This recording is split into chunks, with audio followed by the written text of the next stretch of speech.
Yeah. No, this is the best hotel we've got in town. And I think they'll fit you very, very nice. Thank you. I gather you're familiar with this town. Well, I ought to be. I come through here twice a week. Well, then perhaps you could tell me where I might find a man named William Barney. I hear they call him Billy the Kid. Oh, Billy? Yes, he works out on Tundle's Ranch. He gets into town on business every so often. But this being Saturday night you'll find him over at the saloon with one of his girls. I hear he's very fast with a gun. Fastest man in this territory. Is that right? Well, I couldn't rightly say about that, ma'am, because it'd be sort of a toss-up between him and Pat Garrett. Pat Garrett is the sheriff. That's right. Mr. Barney is the man I want to see. Thank you, driver. You're very welcome, ma'am.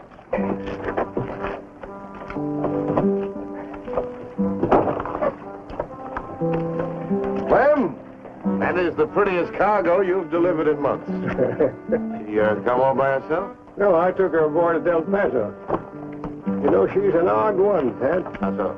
Well, she asked me, who's the fastest gun in town? Now, what's a woman like that want to know about the fastest man with a gun? I don't know, Clem, but I'm sure going to make it my business to find out. All right.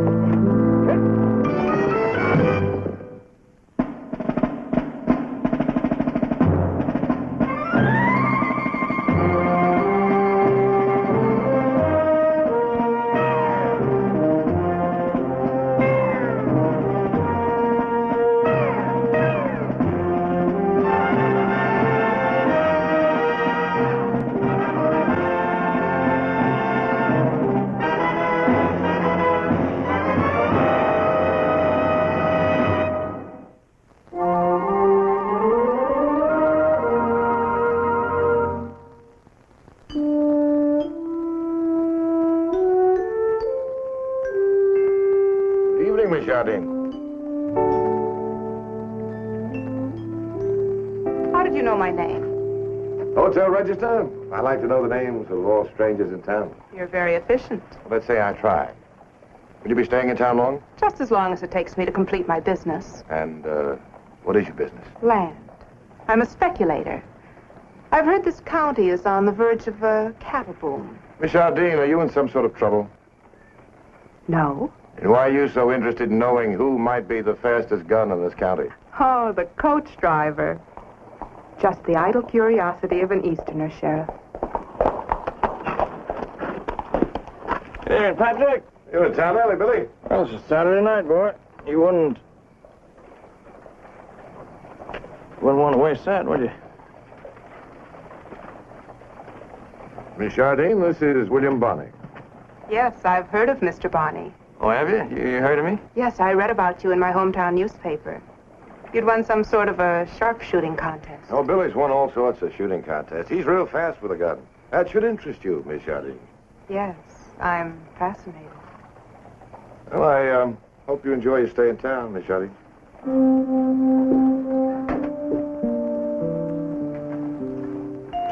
That newspaper article didn't do you justice, Mr. Barney. Oh, yeah? How's that? What do you mean?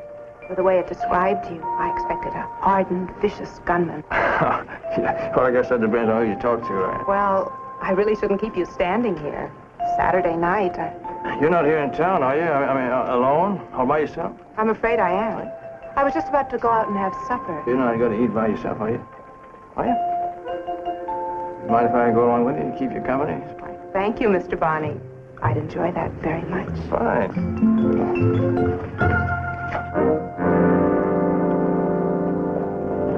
Blake! I say, hi, Blake.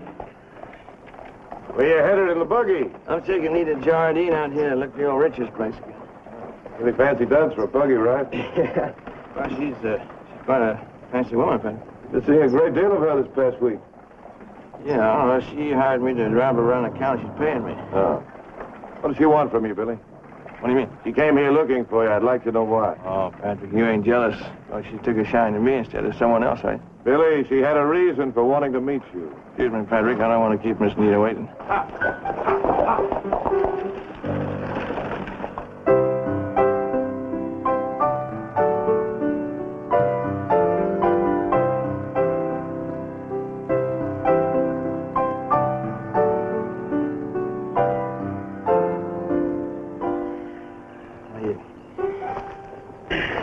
want to tell me why you came to Lincoln looking for me? I guess I haven't been very clever. No. You didn't know anything about that land I showed you today. All right, Billy. I haven't been honest. I did come here to find you. What? I wanted to hire your gun. For what? To kill a man before he kills me. Who is he? My husband. Well, there's got to be a reason for that. You want to tell me what it is? He was everything bad. A bully. A thief. And when he had to be, killer. Where is he now? In prison. For robbing and shooting a neighbor of ours. He gets out tomorrow. He wrote to me that he knows where I am and he's coming after me. He'll be here in another 4 days.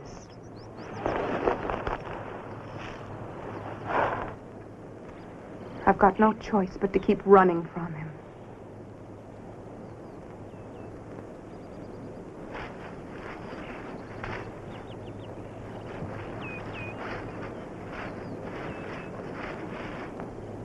You still want to hire my gun after this afternoon?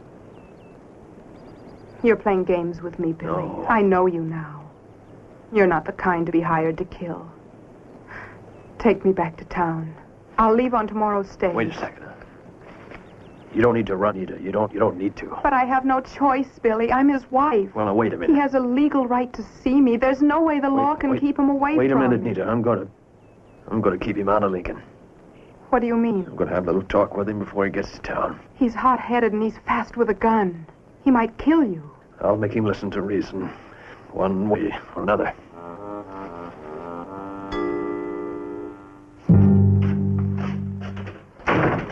Hey, you've been looking for me, Patrick. What's on your mind? I don't think you're going to like this, Billy. I wasn't satisfied with the reasons Nita Jardine gave me for being in town, so I wrote a letter to the police chief in St. Louis asking some questions. I got his answer this morning. Billy, what would you say if I told you that she's a married woman? She's got a husband back in Missouri. I'd say his name was Ben Jardine. About 5 years ago, he was sentenced to prison for robbery and murder. And that he just got out last week. Now, she told you, huh? That's right, Patrick. She told me. Ben Jardine's a dangerous man. Yeah, that's what Nita said. She came here to get away from him.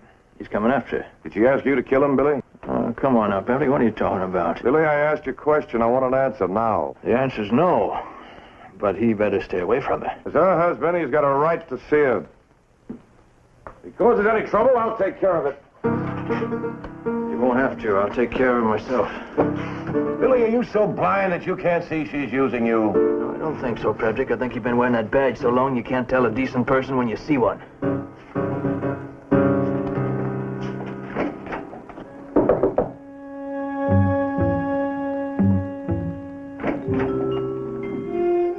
Why, Sheriff, have you come to arrest me for something? No, Miss Jardine, I've come to... Well, I guess I've come to apologize. May I come in?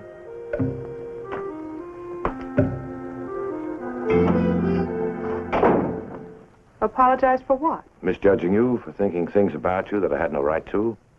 Oh? You see, when a beautiful woman like yourself comes into town unescorted with a story like yours, well, I have to wonder why she's come here. What sort of mischief she may be up to.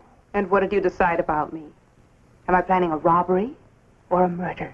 I don't think you'll like my answer to that. I checked with the town you came from. I know about your husband. I'd rather not talk about him. Why didn't you divorce him? You'd kill me if I did. Why didn't you come to me? How could I ask your help? We are legally married. You'd have no reason to keep us apart if he came looking for me. You could have given me a reason. Same reason you gave Billy? I don't know what you're talking about. Maybe this will give you the idea.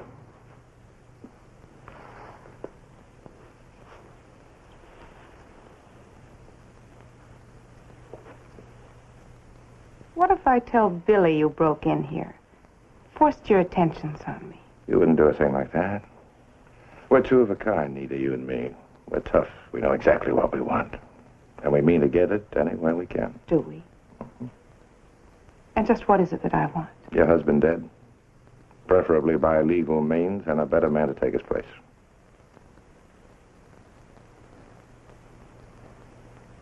That isn't why I came here. No? Well, in that case, it won't bother you to know that Billy won't be killing anyone for you. I mean to lock him up the minute your husband hits town. So you see, honey, it's got to be me or nobody. Why should you care what happens to me? Not obvious.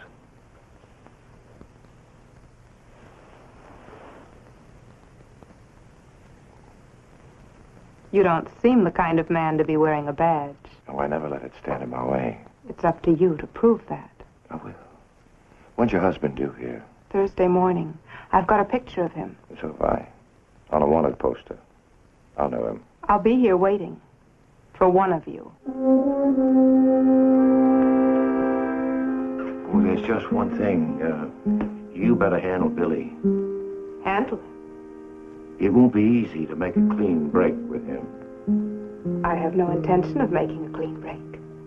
I'll just keep him waiting. If you should let me down, I'm sure Billy wouldn't.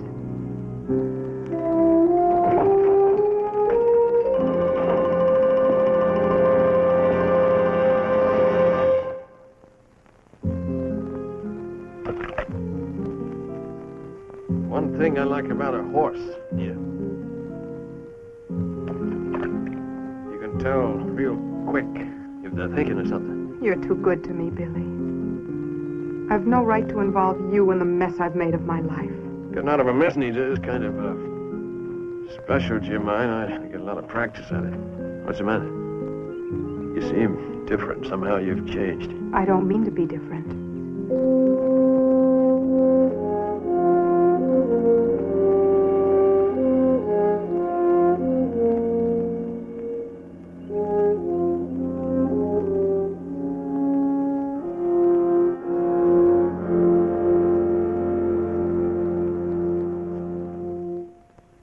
I'm sorry, Billy. I'm afraid this isn't one of my better days.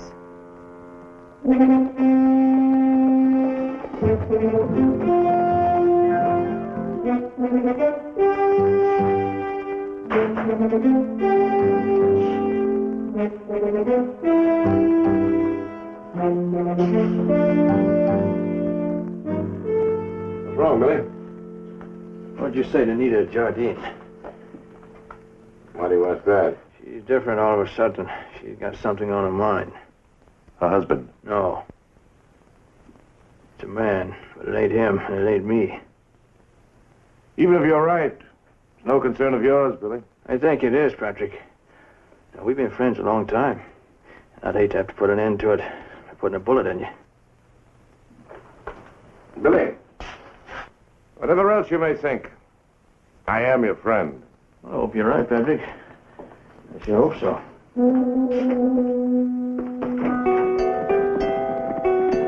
Far enough, Jardine.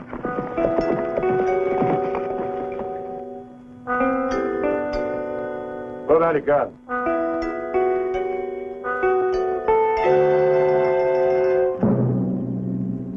What's the matter, Sheriff?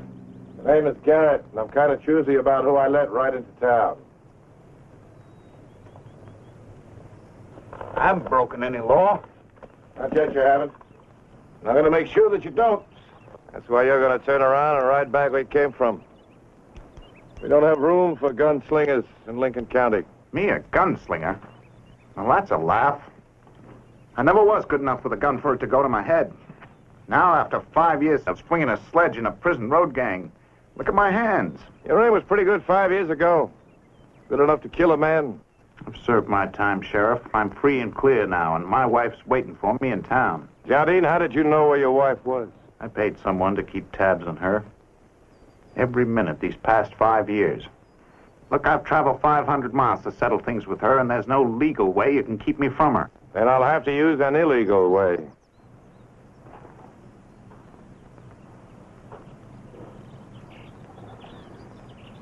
price did she offer you, Sheriff? Take a choice, Jardine. Use your gun or ride out. Every minute of every day I've spent working out my sentence. I thought about what I'd do when I got out. All I wanted to do was to find her and kill her. I told you I was no good with a gun. Get it over with. It is over.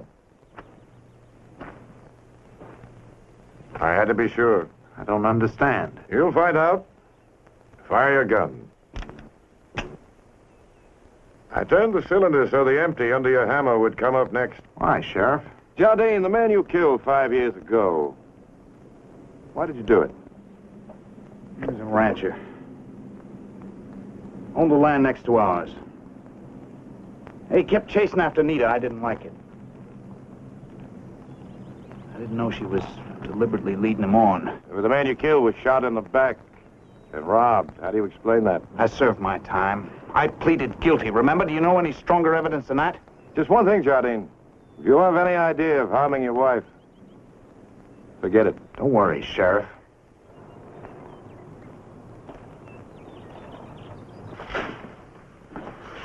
I've been waiting for you.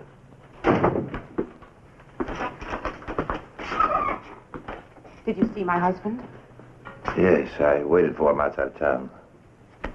I figured there'd be less trouble that way. Is he dead? You were wrong about his being a fast gun. He was really very slow. 5 years in prison. I guess it makes a man rusty. I guess it does. Unless, of course, he wasn't a very good shot to begin with.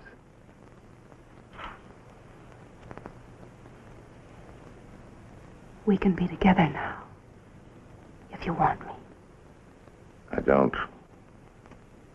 You see, I wasn't a very good shot myself today. I never did get that bullet into your husband.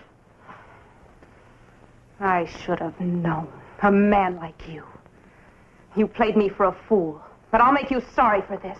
Yeah, there's just one thing I don't understand. Nice, good-natured fellow like that, he's not your type at all. How come you ever married him? I had a drunken father and a whining mother. And never enough to eat. I took what I could get. And you got rid of him the first chance you got. You think you've won, don't you? Well, you haven't. If you're thinking of asking for Billy's help, don't. I'll do what I please. And you can't stop me. Or Billy.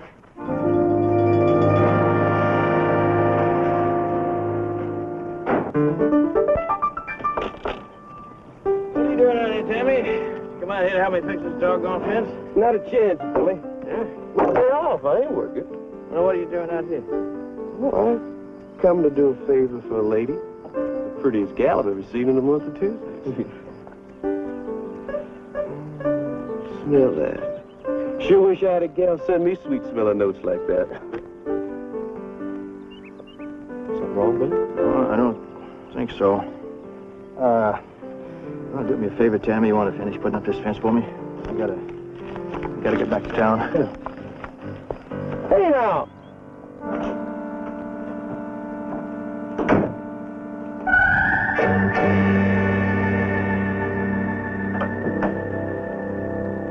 I waited for you here in your room. I didn't expect you to come back. What did you expect me to do? Run? I never did know what to expect from you, Nita. Now it's my turn to return the favor. I deserve being hurt. You must know I've wanted to kill you ever since the moment I found out what really happened. I called a man out because he'd insulted you. He laughed in my face because you'd been chasing every man in town. You didn't believe him then. But I do now. You were frightened when you found out I'd gone after him and what had happened. You weren't sure you could fool me again. So you begged him for money to get away on, and when he refused, you shot him down. I didn't make you confess to the killing. What else was I supposed to do? Admit my wife was just what he said she was and worse? Besides, maybe I still had some faith in you left. Faith in me? That's a laugh. You couldn't believe anything but the dirt other people carried to you. Why do you think I did what I did? It was because of your distrust in me. I could see it in your eyes every time you kissed me. Go ahead and do what you came here to do. No. I guess I can't help how I feel. I don't want you dead. I want you alive and mine. I wouldn't stay with you if you were the last man on earth. That's where you're wrong, Nita. You're going to be mine, all mine, or I'm going to put a noose around that lovely neck of yours. There's no statute of limitations on murder, Nita. And I can prove you killed that man in cold blood.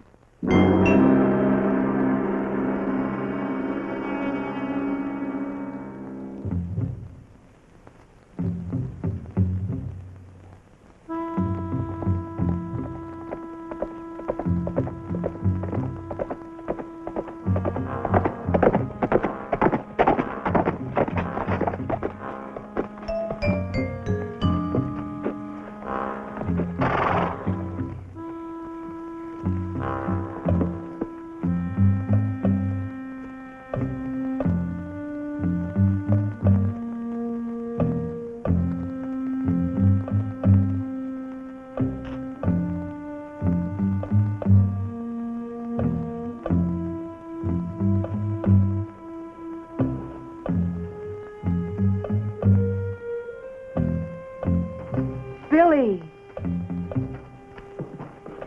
Oh, thank heaven you got my message. He came back, huh? Yes, he's worse than he ever was. I tried to make him go, but... What's the matter? Oh, What's the matter? Let me see. Did he do that to you? if he hadn't gotten half drunk and fallen asleep, I could never have met you. You still up there? I'm even afraid to go back and get my clothes. Well, you don't need to be. Billy, be careful. He'll shoot you on sight. Hope he tries, Nita. I just hope he tries.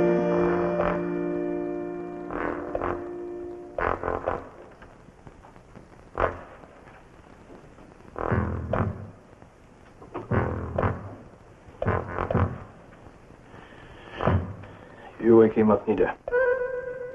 No, Billy, he'll kill you. Shoot now. I said wake him up. I can't gun a man down like that. You're a fool.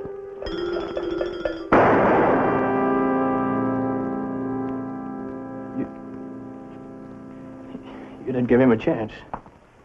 That's right, Billy. He never had a chance. You planned it well, Nita. Kill him with Billy's gun, Billy's bullets. Are we going to testify in court that Billy broke in here while you were both asleep? That he killed your husband in a jealous fury? Why did you have to interfere? Why?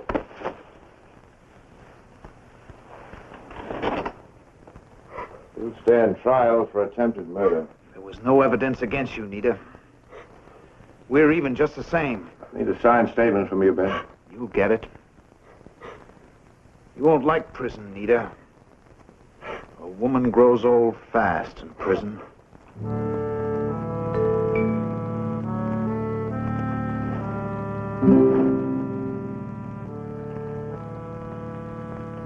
What do I say now, Patrick? Nothing, Billy.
Water wagon's here. Come and get it. Don't be late, or you'll all miss out. Bring your buckets now. We'll be glad to fill them. Step closer, folks. Now, before I start to parcel out the water, I have a little bit of bad news for you. Due to the continuing lack of water, I have been forced, yea, compelled, to raise my prices. But I'm sure that you'll all bear with me in this emergency. 10 solid months without a drop of rain. At least the drought's doing somebody some good. Gray Eagle freights in every drop of water this town uses. And the longer this drought keeps up, the higher he raises his prices. Fine day, gentlemen. Oh, I'll deliver the barrels of water for the city later, Councilman. I suppose you've raised our prices, too? Of course not. I feel it is my civic duty to hold the line on the official deliveries. But now that you mention it, I don't know. No. You Apache bloodsucker. There must be other ways of getting water, and I'll find it if I have to talk the town council into hiring a rainmaker. Yeah. Rainmaker? Huh. And they call us Apaches superstitious for our medicine men and rain dances. Gray Eagle, I wouldn't exactly count on it being superstition. I was reading an article just last week in Harvest Weekly about a Frenchman who's come up with a scientific way of making rain. I still say it's superstition. And if it isn't, the rainmaker might keep in mind that I'm still an Apache.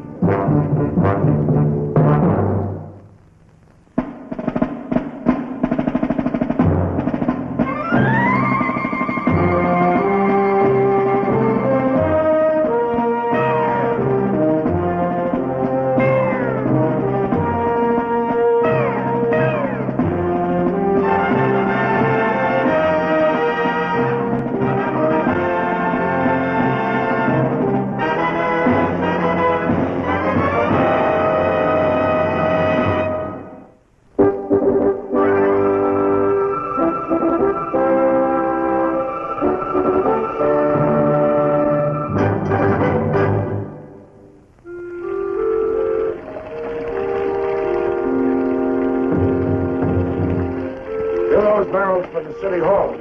Send the rest to Pat Garrett at the sheriff's office.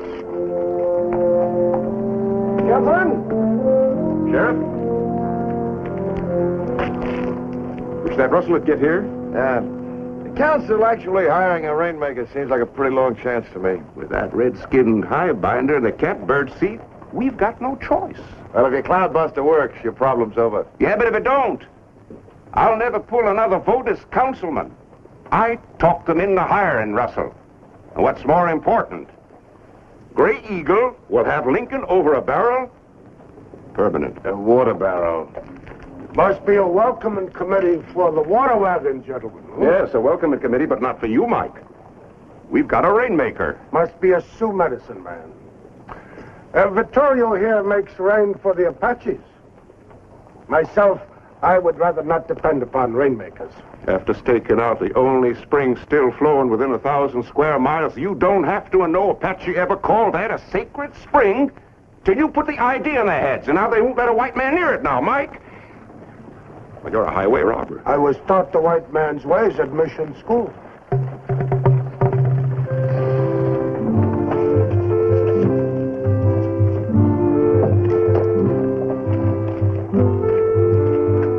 You'll have to move on down the street, Sonny. You were sort of expecting someone. I said, Sonny, you'll have to move on. on me, mister, and I'll slit your... Sheriff? I'm sorry, miss. I know. I'm Hank Russell, the rainmaker you ordered.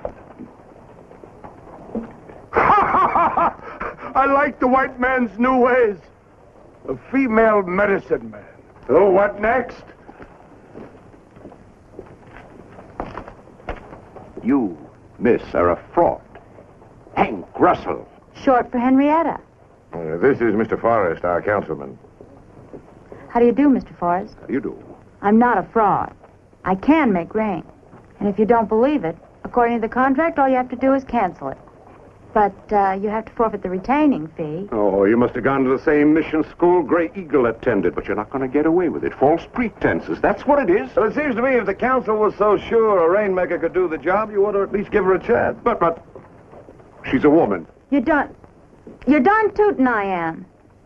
But what I am has nothing to do with making rain. When a moisture-containing cloud mass is penetrated by an artificially created temperature inversion, there's only one result. Precipitation.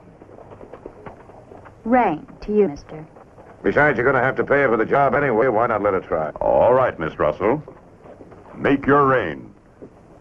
Pat, since you've taken such an interest in this matter, I'm appointing you to look after her. Oh, no, wait a minute. I'm no guardian angel. No, you're the county sheriff. It's up to you to look after the best interests of the county. That makes taking care of her your job. And just in case her competitor gets some Apache ideas for a change...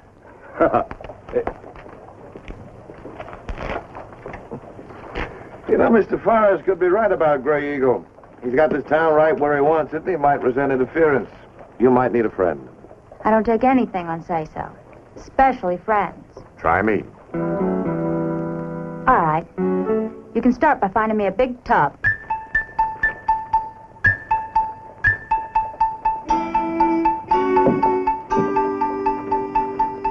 Well?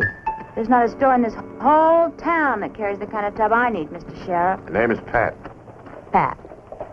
It's got to be galvanized and big.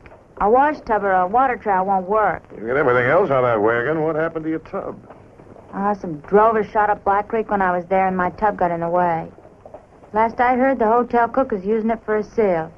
A big galvanized tub. Well, as far as I know, there's nothing like that in the whole county. Hey, that'd work. Sure, much obliged to you. I'll take care of it. It's not exactly the shape I had in mind, but it sure is big enough.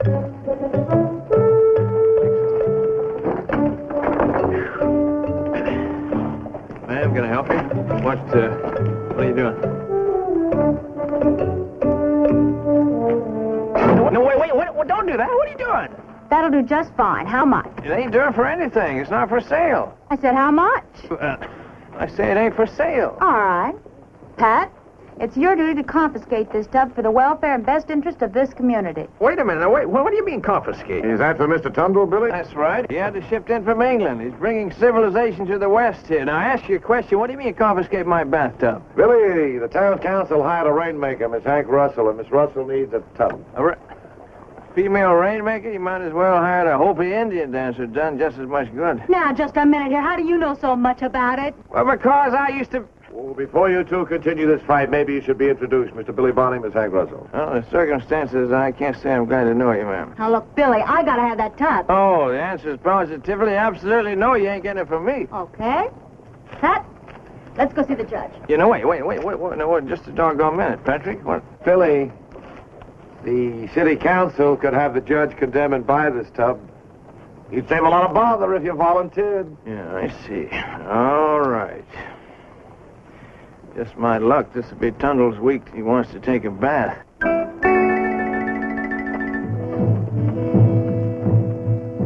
Patrick? Yeah? It's bad enough you confiscating this tub here to give that lady medicine, ma'am, but I gotta look out for them two vultures across the street there so they don't cook up something to stop her. I'll take care of Miss Russell. Well, you take care of Miss Russell. I'm gonna take care of this tub here, and listen, you bet your bottom dollar I ain't gonna let Mr. Tundle's tub out of my sight. I don't mind your company, even if your manners could be improved. Look, it's nothing personal against you, Miss Russell. It's just that this tub here means an awful lot to me. I'm sorry. Well, I'm sorry, too. I think I liked you two better when you were fighting. Come on, let's go. Listen, I ain't room enough up here for all of us, Patrick, so I'll see you later.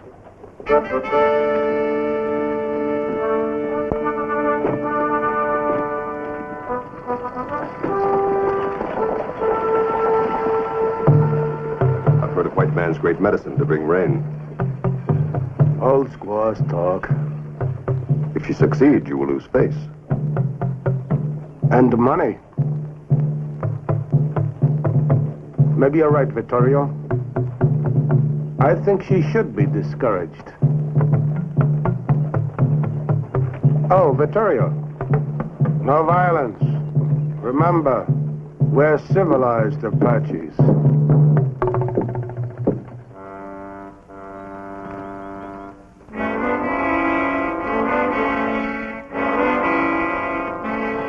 I don't get it. What's it supposed to do? Well, when these chemicals reach the proper stage, I just lift up the lid and the fumes invert the atmosphere. Almost always rain. Almost?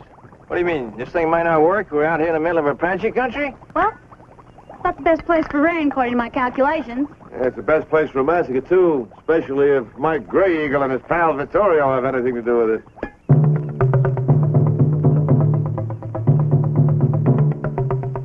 You tell the others to fire on my signal. But Gray Eagle says we are civilized Apaches. And the white-eyed men, our pigeons. Not if the white woman's rain medicine works. Besides, we will not kill them. We will just drive them away.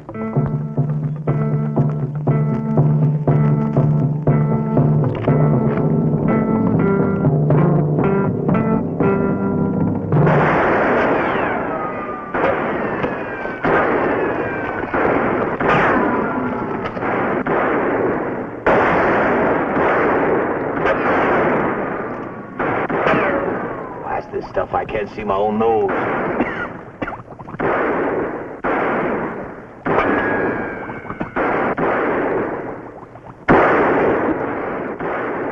Those chemicals. We'll have to clear out of here. That stink is awful. You wanted rain, didn't you? Well, some Patrick got anything to try to hit us. Yeah, if we don't clear out of here, they're going to start trying. Well, we've got nothing to gain by hanging around here. I ain't going nowhere. I got a job to do. I got a contract to meet. Hank, this is Apache territory, ceded to them by treaty. They're wanting us to get out of here, and they mean it. I refuse to leave my job. No! What are you doing? Let go! I mean it!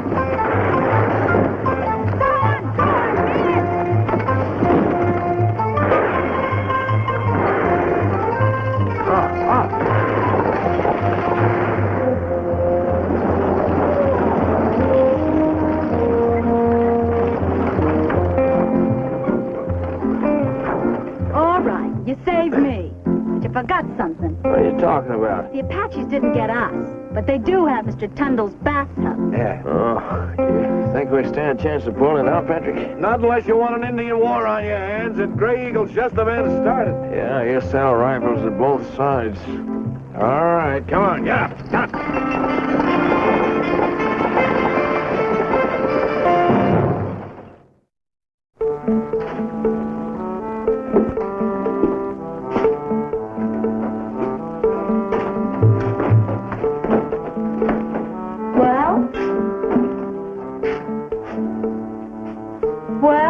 Listen, all those Indians are camped around my bathtub out there watching the smoke come out. Now, how long are those chemicals going to keep smoking, Hank? Oh, a day or two at least. Look, Billy, I'm sorry about the tub. I know how much it means to you. Not half as much as it means to Mr. Tundle. Well, you can always order another tub. It's my equipment. You know, without that, no rain. Oh, Rain and Gray Eagle owns us all. I got it. I know. How about charging him with stealing my tub? He's too smart for that. What do you mean? Billy, he's got an alibi. At the time of the attack, he was right here in town attending a meeting of the council. Maybe I can find some water. Oh, the town well dried up here about 2 months ago. Everything else wet belongs to Gray Eagle. Maybe not. There's more than one way of finding water, you know, and I know them all. Where are you going? I'm going to find me some water.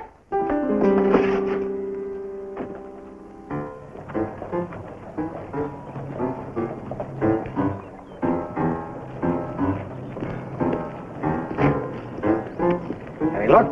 Not yet. There will be.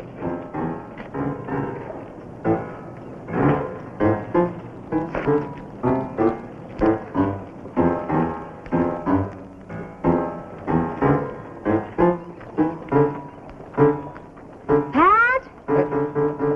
Water? Must be.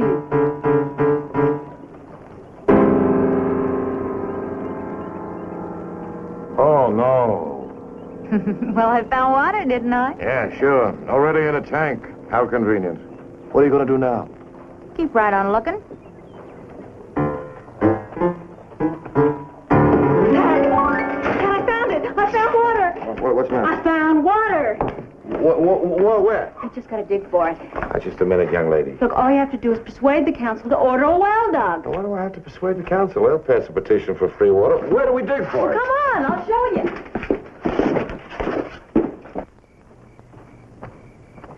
Come on. Where's the water? Here. It's where? Right. Then never mind. I heard you. You mean it's here, right here, in the middle of the street? Right in front of Gray Eagle's office. Yeah. I wasn't wrong this morning. The water's here. The rod led me back 3 times. There must be an underground spring, and Gray Eagle doesn't own it. It's town property. How far down? You gotta dig to find out. Whoa! The council's gonna howl. Well, the council's getting thirsty. And, Gray Eagle raised his prices again this morning. Come on, let's give him the bad news. Dust, that's all they're digging up. Now, we sank shafts in that street when we built Lincoln. There was no water then. There ain't none now. So why didn't you say that when the council voted on the well? Pat, the elections are coming up next month. I advocated the Rainmaker, remember? If she don't produce... You don't get reelected. John, you are caught between a rock and a hard place. Pat, we all are. We could always go to work for Gray Eagle.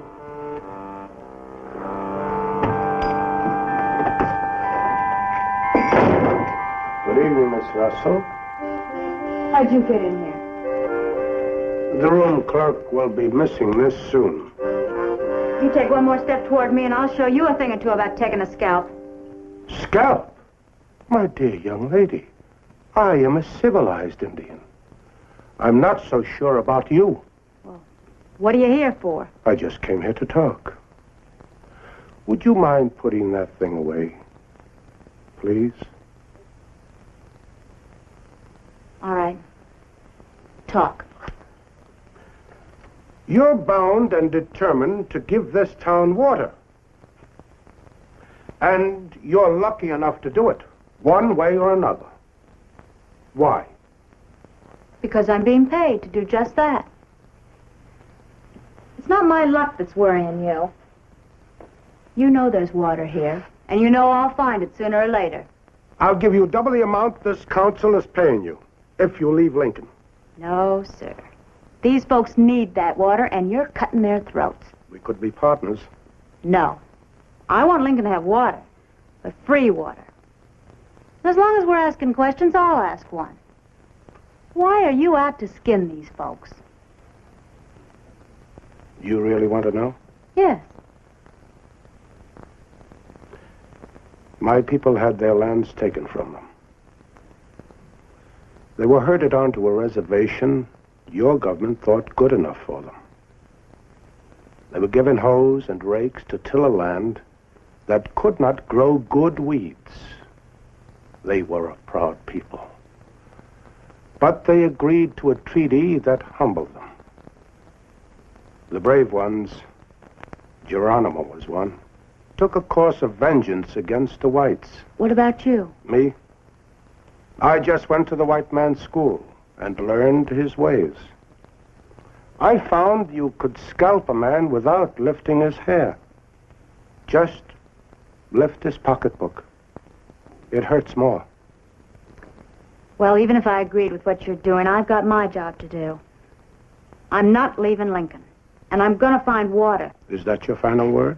Yes, sir. Then I can't be responsible for what my people may do if they decide that you are an evil spirit. Make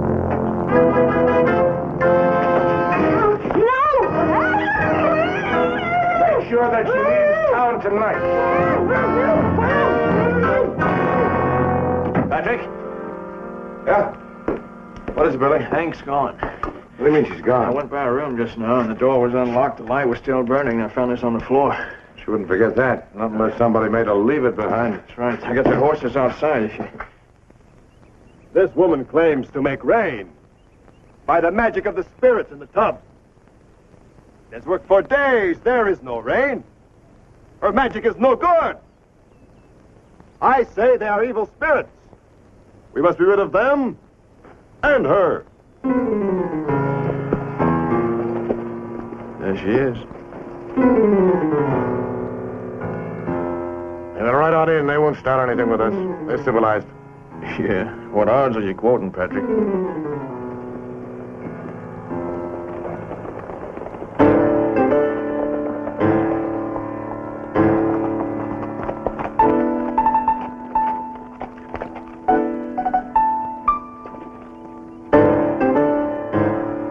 Turn Miss Russell loose. Victorio, I'm going to hit you and Gray Eagle with everything in the book. Kidnapping, assault, battery. Not unless you want to start another Apache war, Pat. Besides, this is not my idea. Vittorio here is the shaman of our tribe.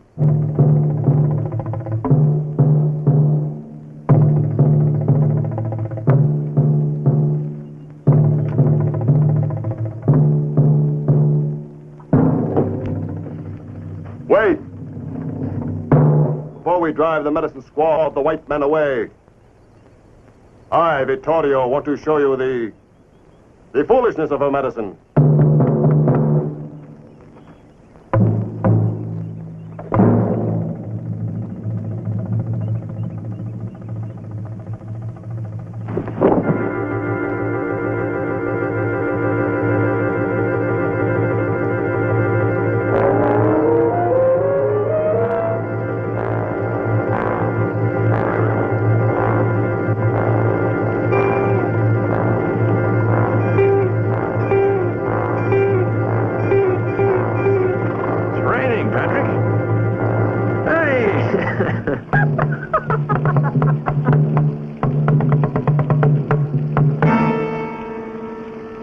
Well, you can't win them all.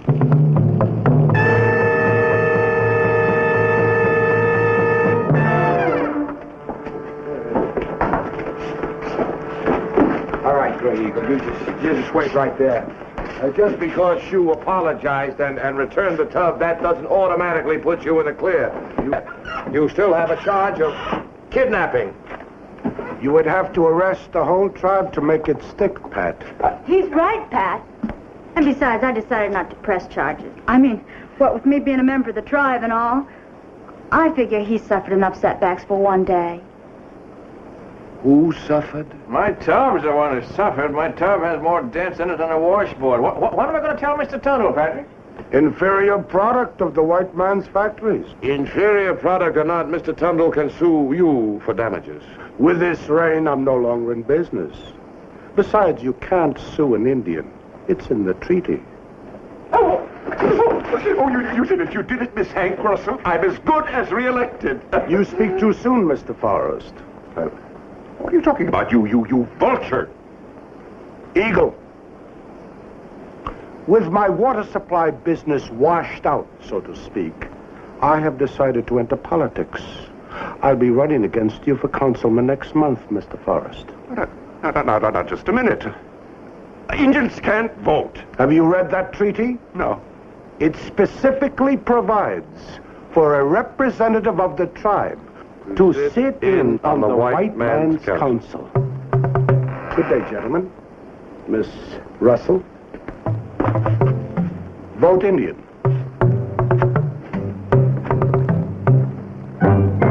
Can I ask you a question, Patrick? What is it, Billy? You suppose there's anything in the treaty might make him president?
That's the boy. That's what you call a grounder. Now get ready for a high one.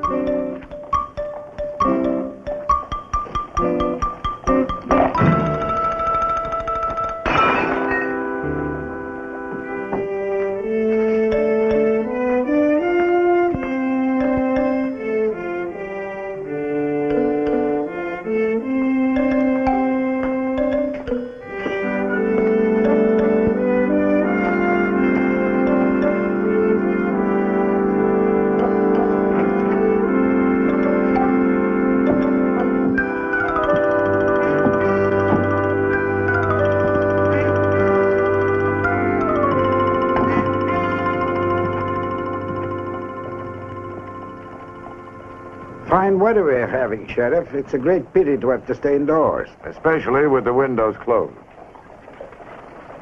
That's bad.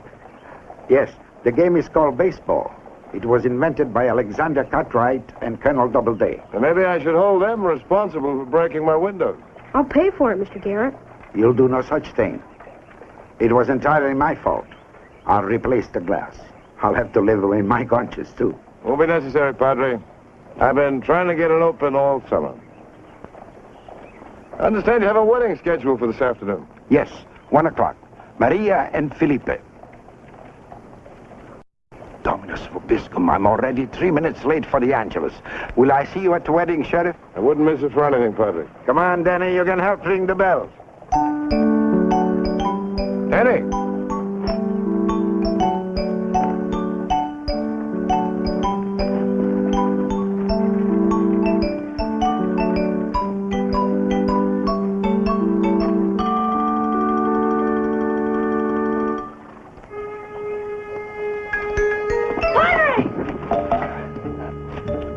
Who are you? What do you want? Be good, Padre, and you won't get hurt. We're taking a little trip. Get over here, kid.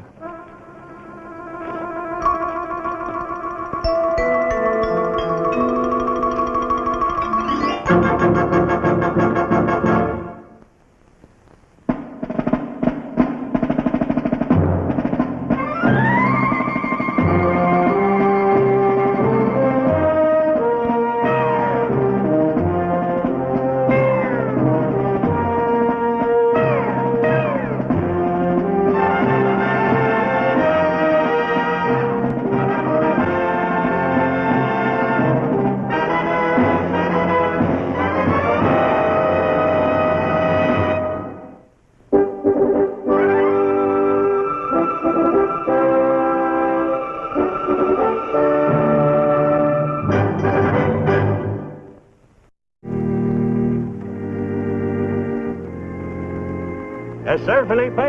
Marriage is a grand institution. Next comes banking, of course. My, this is a pretty girl you have here. Morning, Sheriff. Morning, Mr. Hargan. Big day for him, huh? Yes, it Still time to change your mind, Felipe. Maria here ain't got a brand on you yet. Oh, you're a lucky hombre. What do you say, Patrick? Billy? Well, you gotta hand it to Padre.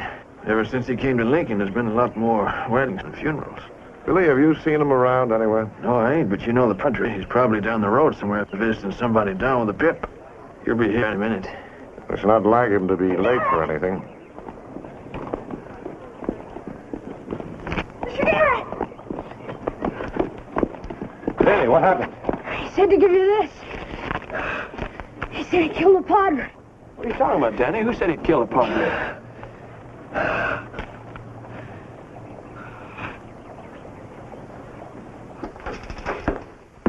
Here you go, Danny. Drink this. You say he had 2 horses. Yeah. Where he left the wagon, about a mile out of town. Told me to start walking back, and said if I gave that note to anyone but you, he'd kill the Padre. We're wasting valuable time here, Patrick. Danny, had you ever seen this man before? No. Look, while you're talking, I'm gonna round up some men. A few people know he's been kidnapped at better. Yeah, what are you gonna tell them over here at the church? You're gonna tell him. Tell him the Padre's been called out of town suddenly. No sense of breaking the news until I find out how bad it is. You planning on going alone? That's what the instructions say. I gotta follow them. Did it ever occur to you this could be a trap, Patrick? Maybe it's you he's after. Well, if he is, he's gonna find me. Not alone. Billy, do I have to lock you up to keep you out of this?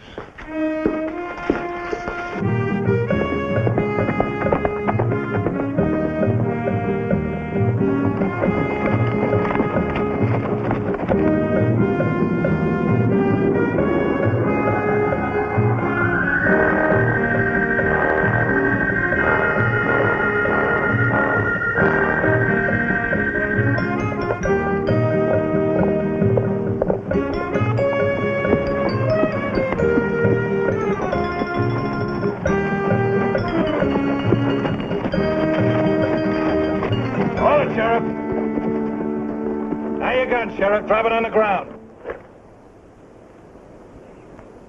Now, you just sit still.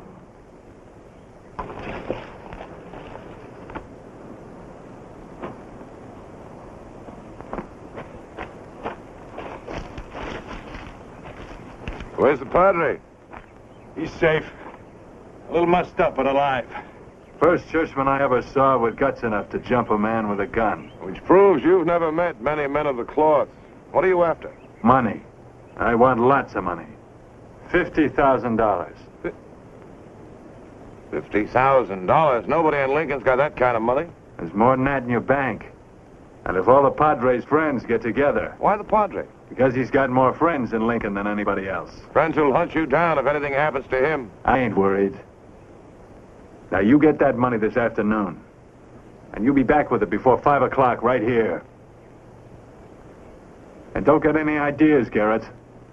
Anything happens to me, and only the buzzards will find where I got the Padre. I'll be back. Sure you will, Garrett.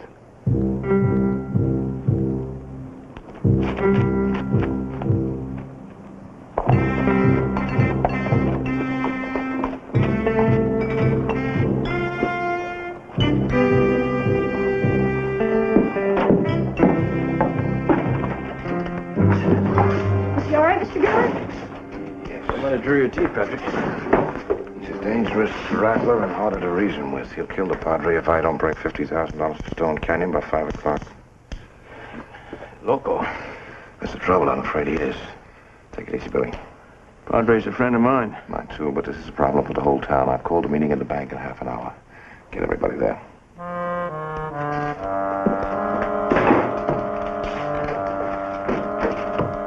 Do you think he'll really kill the Padre?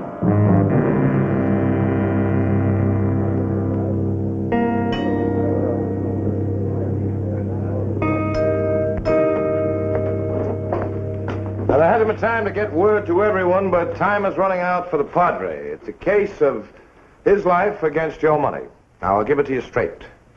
I don't know for sure that the Padre is still alive.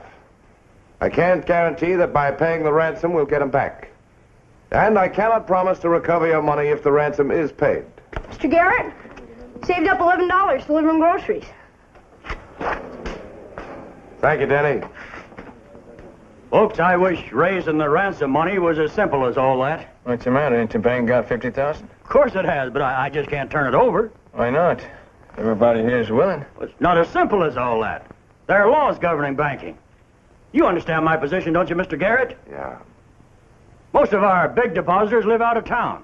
Now, if they agreed... Mr. Harkins, will you keep the bank open if we can round up the rest of them? Well, certainly I will. Good. Billy, you get Tundle. Some of the rest of you ride out to Blackhorn, Harvey, and Travis. Come on, Denny.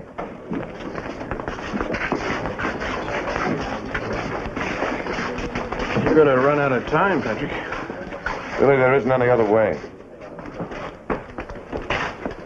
Mr. Harkins? Yeah, Billy, you want something? Yeah, I just thought of another way. Yeah, what's that? I want that 50,000 now.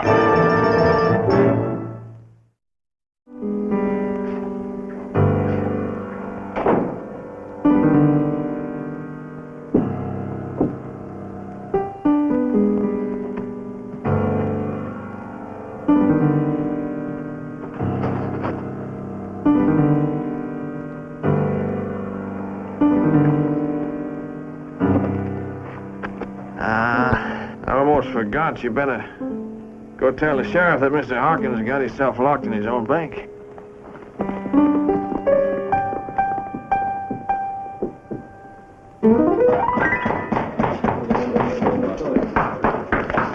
All right. Take it easy. Hold it.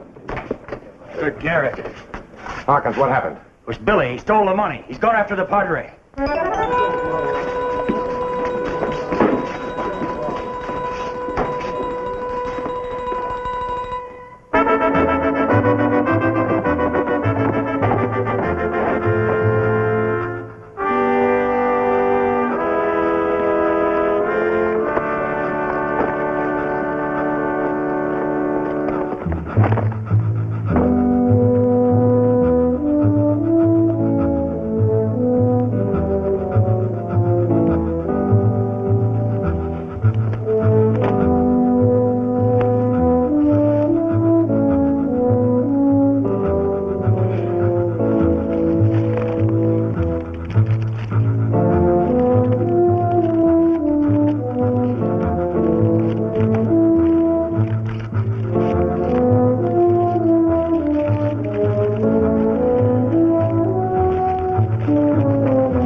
Gun.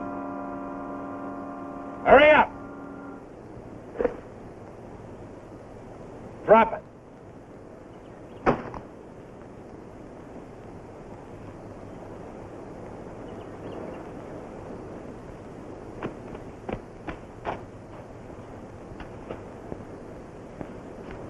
What happened to Garrett? Couldn't make it. I brought some money. Just throw it down on the ground and clear out. Where's the Padre? I'll turn him loose. I've dropped the money. Not until I see the Padre. You're in no position to bargain. You do like I said. You've got just 1 second. You kill me, you'll never see that money. Step down.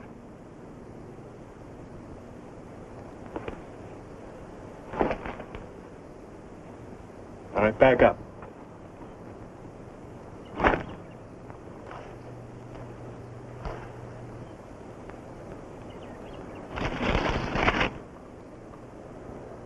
Where's the money? Safe from any tricks.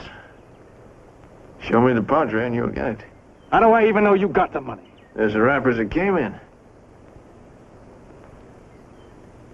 Padre ain't been hurt yet. But that's no sign he won't be. And you're gonna make me believe you ain't already killed him. Grab your hands and back your neck. Turn around.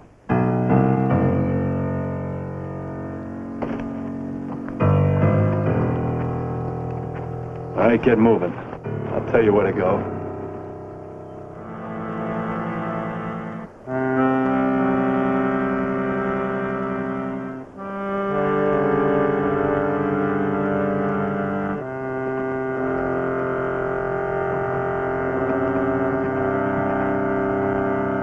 Billy!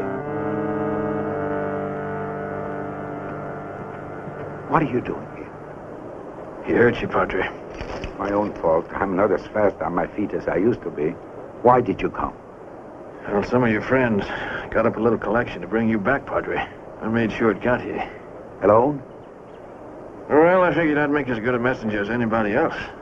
How much? $50,000. Fifth? I don't know what to say. To think they thought that much of Bill, it was a mistake to come here. He'll never let us go. Well, maybe he won't have any choice in the matter, Padre. Pat Garrett and half the men in Lincoln are going to be after him. I'll take my chances. All right, you've seen him. Now, where's the money? You turn the Padre here loose, and I'll take you to the money. Uh-huh. I'm through fooling with you. You come up with that money, you're going to take him back to Lincoln dead. Yeah, well, I guess I ain't got no choice in the matter. No, Billy, I can't let you kill for me. I ought to kill you for that. Sure you ain't fooling about the Padre. Don't. You stay right there. The second barrel will be for you. Go ahead, Padre. Pray for yourself. You need it. I was praying for you. Praying for me? Don't lie to me, Padre. I was not lying. You can kiss that 50,000 goodbye now.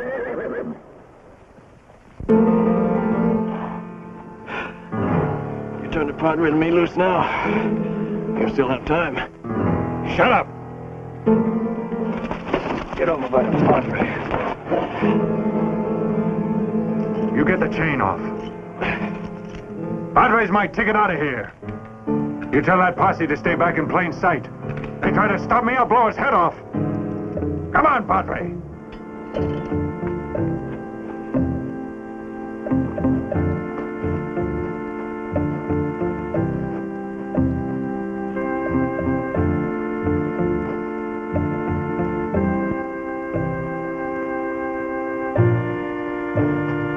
Get up. Come on.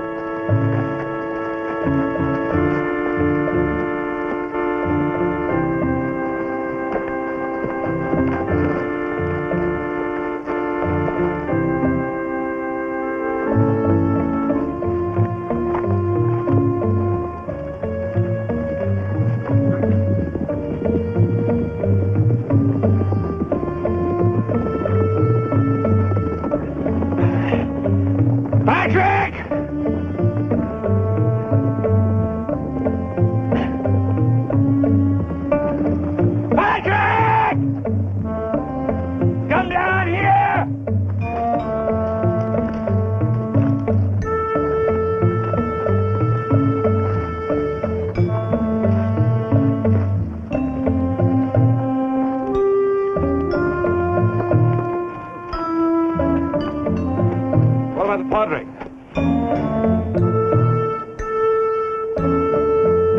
You're killing me if you ride closer. I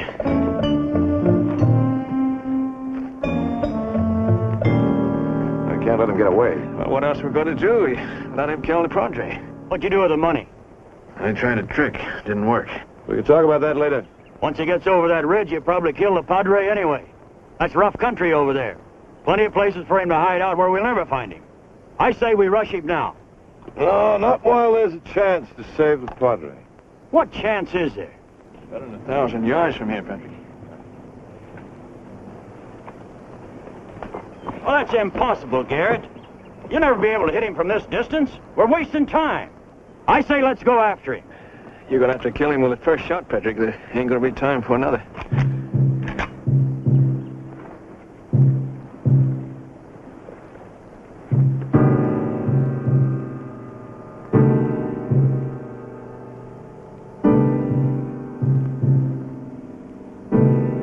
Wind's from the west, right, Billy? Yeah. Real gentle.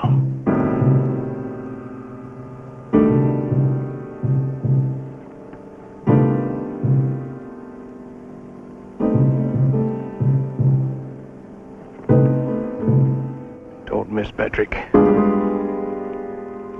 Whatever you do, boy, don't miss.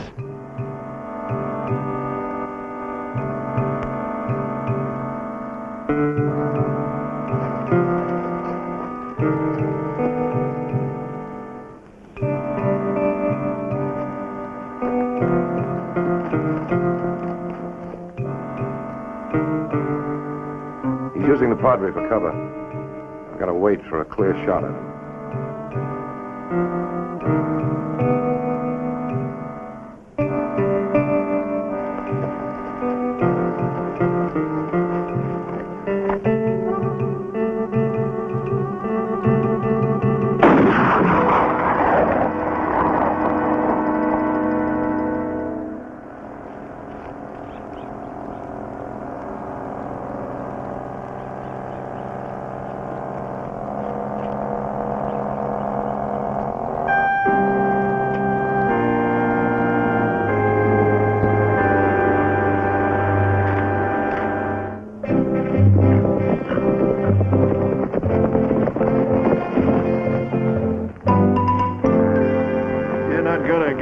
Chance like this in 100 years, Patrick. Come on, Billy, where is it? Well, now let me see if I can recollect where, You'll have plenty of time to recollect in jail. Now dig up that money. You and that badge of yours, Patrick. You're going to be the death of me yet, boy.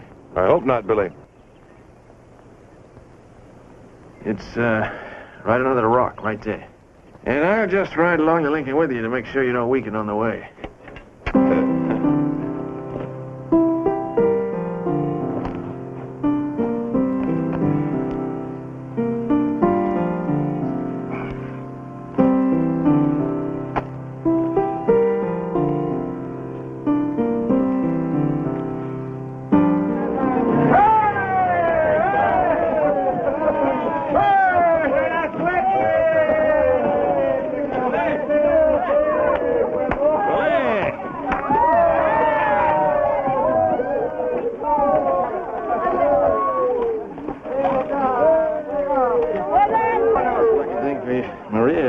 Back here safe and sound.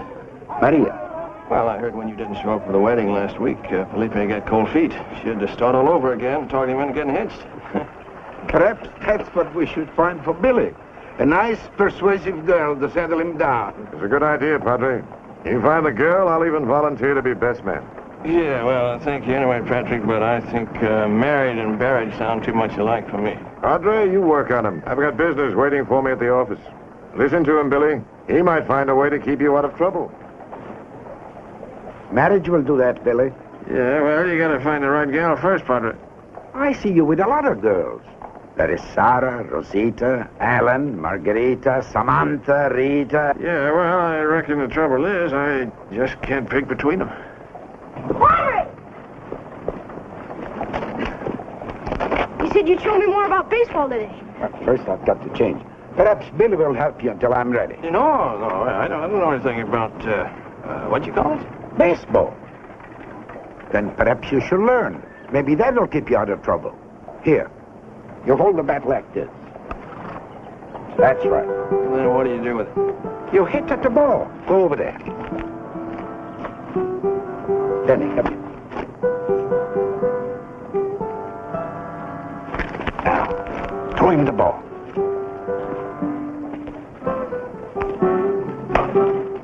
Wonderful!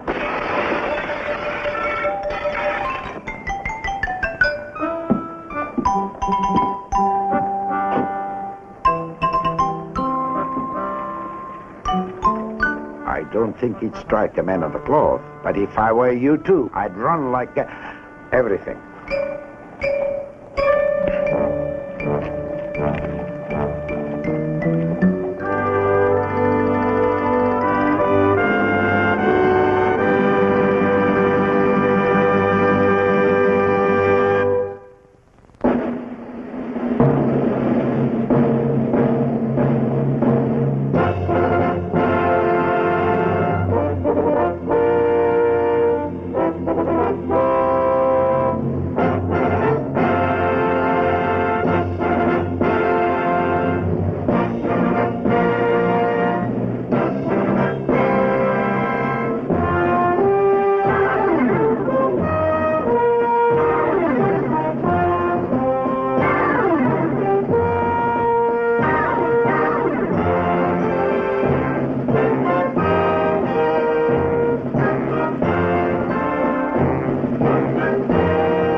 save your money and don't hold You'll need something stronger than milk, Jason, when I tell you Fat Garrett's on his way to Silver Creek.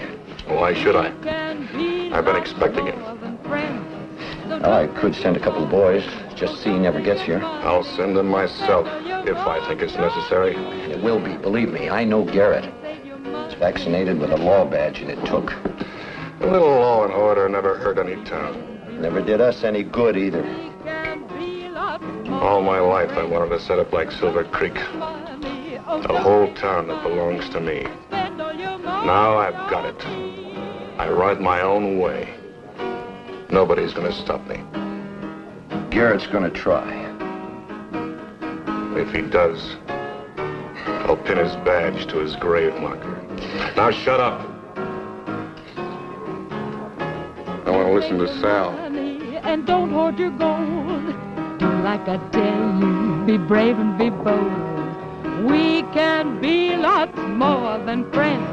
So don't save your money. Oh, don't save your money. Just spend all your money on me.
That's enough of the games, Billy.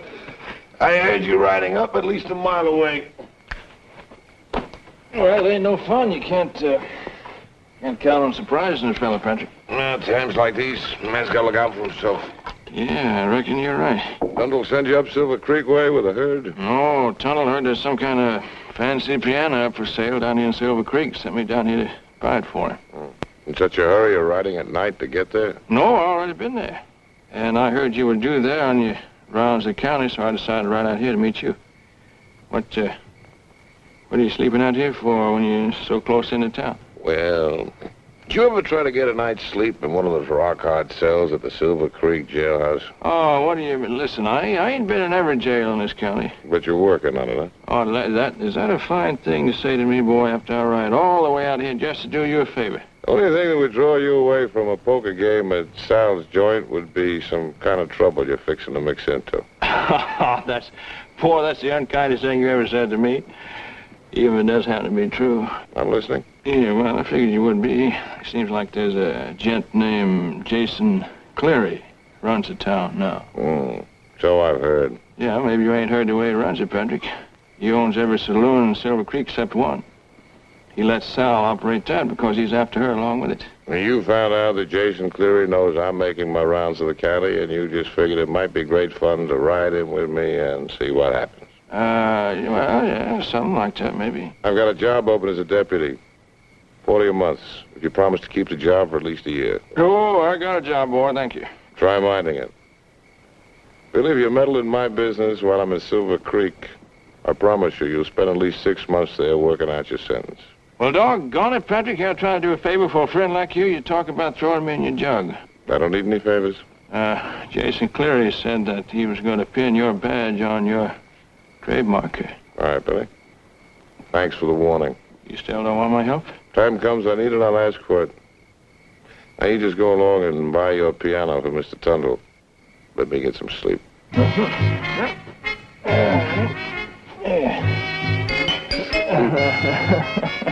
I'll see you around, Patrick.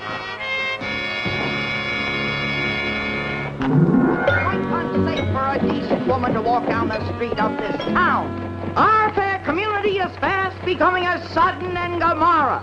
And the time has come for us to make a stand against this wave of iniquity that threatens to engulf our fair city. Excuse me, ma'am, if you got a minute, When I finish my speech, young man.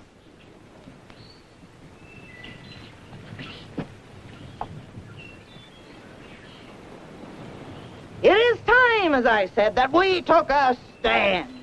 If the men folk of Silver Creek won't do something about this nightly parade of sin and violence on our streets, then it's time the women folk did. Been talking for almost 15 minutes now. I say that we women Oh, she ain't hardly wound up secure yet. the right to Wait till vote, she starts talking so that about we the may elect saloons and the officials dancing who girls. clean up the Mexican front. Hardly wait. There is just one school and only one church in Silver Creek, but there are more than a dozen saloons filled with painted hussies kicking up their heels. You know, it seems like her husband put stopped all her carrying on like that. I say I'm her if we husband. do not fight now, this spectacle will set the example for our children and sorry, destroy honey. the moral. You're sorry. Cherry tree, sing sweet and sing merrily. Their song says, yea, verily, you found true love. Skies may cloud up drearily.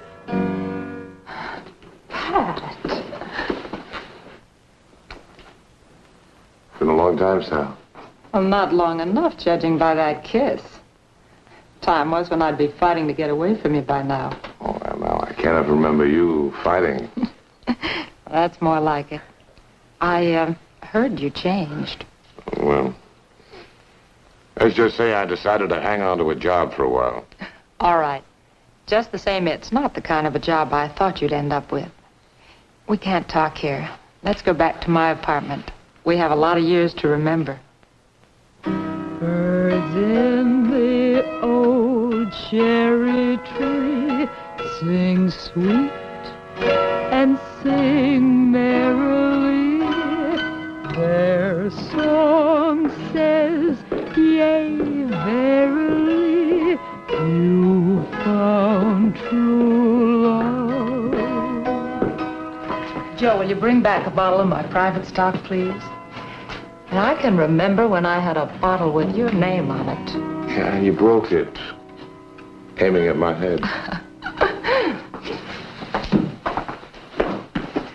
That will teach you not to walk out on a lady.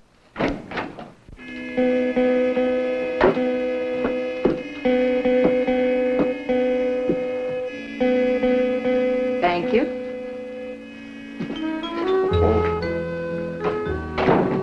You have him well trained. Which is more than I could ever say for you. It's good to see you, Pat. Of course, you didn't ride all the way from Lincoln just to see me. Well, I could say that was what brought me here. Yes, you could say that, but it would be a lie. I know. Jason Cleary and his gang of hoodlums. Yeah. Here's to yesterday, Pat. I'd rather drink to today. That badge you're wearing has 5 points, and every one of them can scratch. I'd rather remember when it wasn't between us. I could take it off. Yes, you could. But you couldn't take off everything it stands for. You're beginning to sound like Jason Cleary. Look, Pat, we're not wide-eyed kids anymore. We've both been around a long time.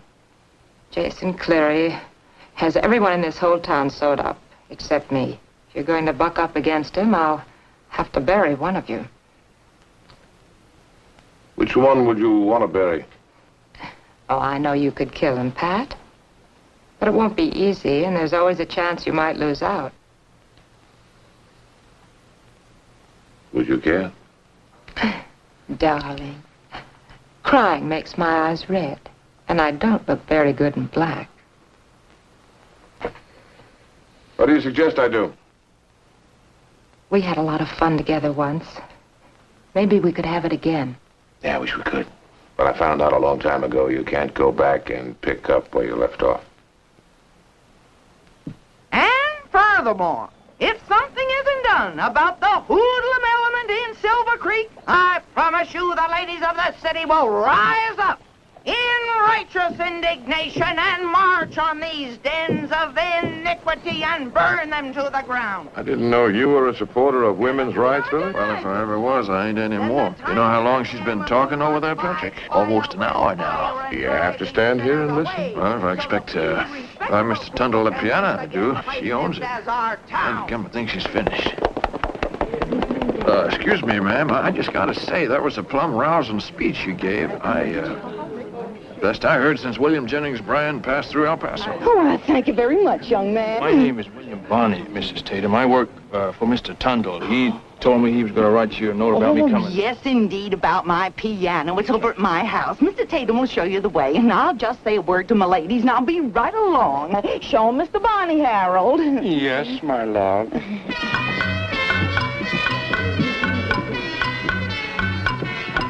How are you, Pat? Now, there's a fine, upstanding example of young manhood. Yes, ma'am. Now, ladies.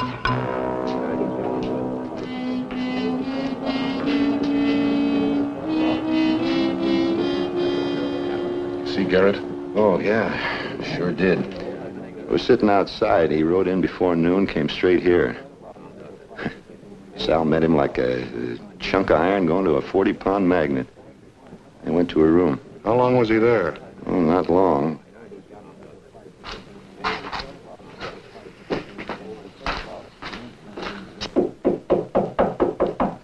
Come on in. The door's unlocked.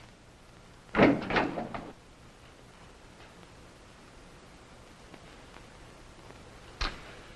unlocked door is an invitation to a thief. The name fits. Wear it in good health. If I thought you meant that... What would you do? But you're too smart to mean it. Aren't you, Sal? Am I? I think you are.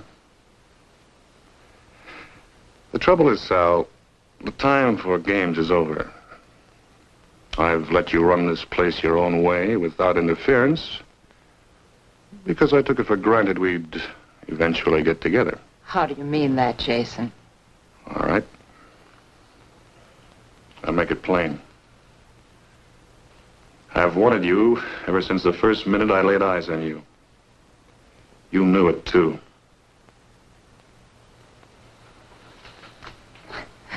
Take your hands off me.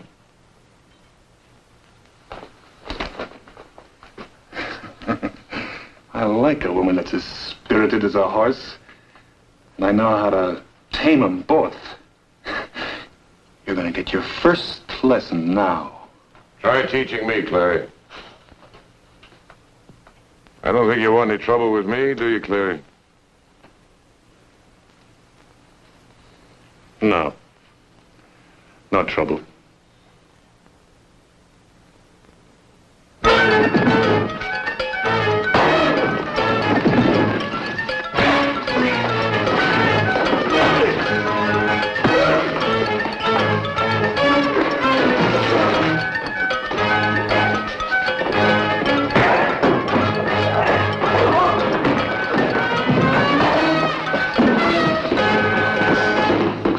Again, Pinky, and I'll carve your headstone myself.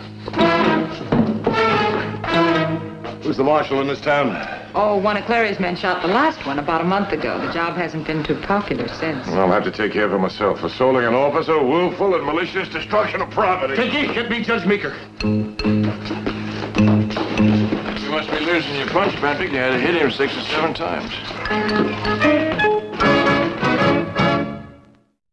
I'm gonna kill you, Garrett.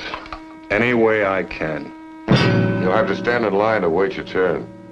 Look, Cleary, you've been around long enough to know what happens when law hits a boom town like Silver Creek. I heard Wild Bill Hickok say the same thing in Deadwood. But it didn't mean much after Jack McCall put a bullet in his head. Yeah. I saw them hang Jack McCall.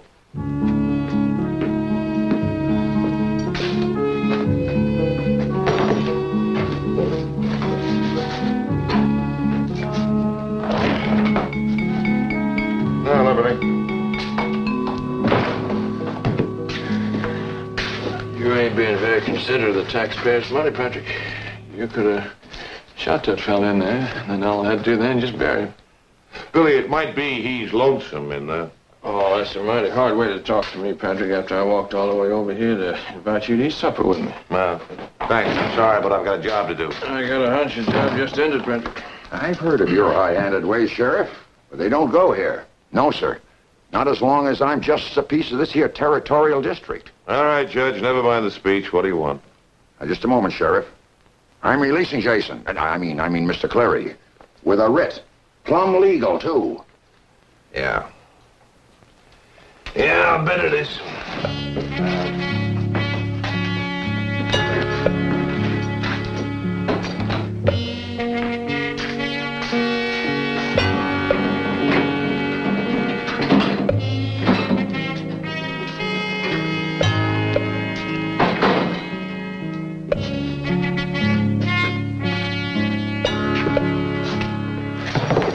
My gun.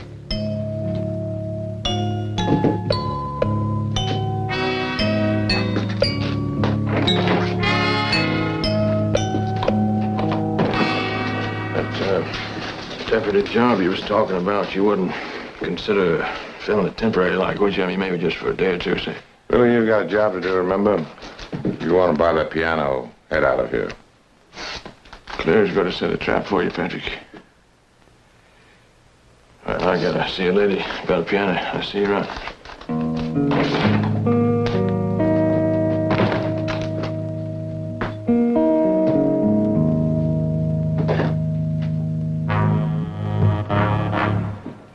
Well, I think it's time we took over Sal's place. We've waited long enough. That'll bring Garrett on the run. Well, I hope it does. We'll kill him the minute he walks in the door.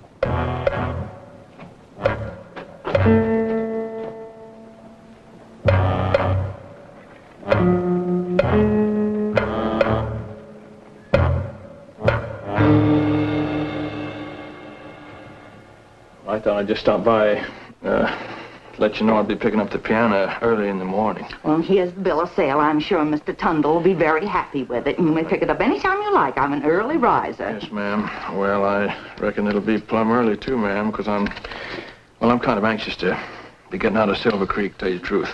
You don't like it here? Oh, well, yes, it ain't you or any of the decent folk of this town. It just, well, I don't hardly know how to say it out loud in front of a lady like you. I beg your pardon? Well, it's just Silver Creek itself, ma'am. This afternoon, I stopped in a place. I was thirsty to get me a drink of sarsaparilla. And it was a Silver Queen, I think that's what they call it. I ain't never been to a place like that, Miss Tatum. I'm not even old enough to vote yet. You don't mean they had the nerve to? Well, I reckon they did, ma'am. And I figured it was bad enough them offering me hard liquor, but when them dancing girls just stood around there and started making eyes at me, I figured it was time for me to pack up and head on home. Wait till my ladies hear about this. Yes, I kind of figured you'd want to make a speech about it when you heard. Funny thing is, I felt you meant every word you said this afternoon. I mean, about the good ladies of this here town rising up righteously to smite evil. Fact is, I reckon I'd just like to see that happen myself. You will see it. I've waited long enough. Now I will act. Just wait till I get my umbrella. Yes, ma'am. Tell me that you really love me. Tell me that you really care. Show me that you really want me. Make me care. Put your arms around me, honey. Oh. All right, keep playing. What do you think you're doing? What I should have done a long time ago, Sal. Taking over this place. Now shut up and keep singing.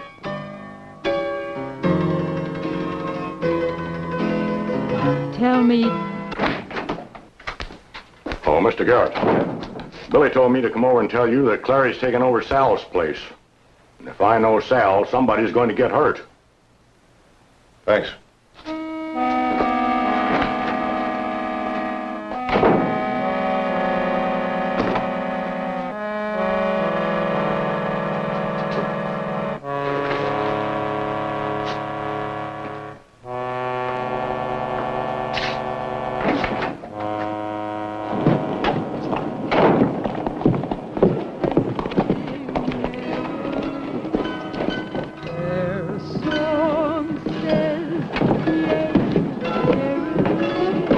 You found true love. Garrett's coming. All right, let him come. Get on the other side of the room. Keep singing. Mine eyes have seen the glory of the coming of the Lord. He is trampling out the vintage where the grapes of wrath are stored. He hath loosed the fateful lightning of his terrible swift sword. His truth is marching on. What do you think you're doing? Oh, just walking. Did you get those women all riled up? No, I tried to stop him.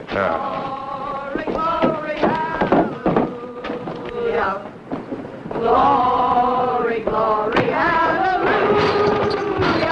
His truth is marching on.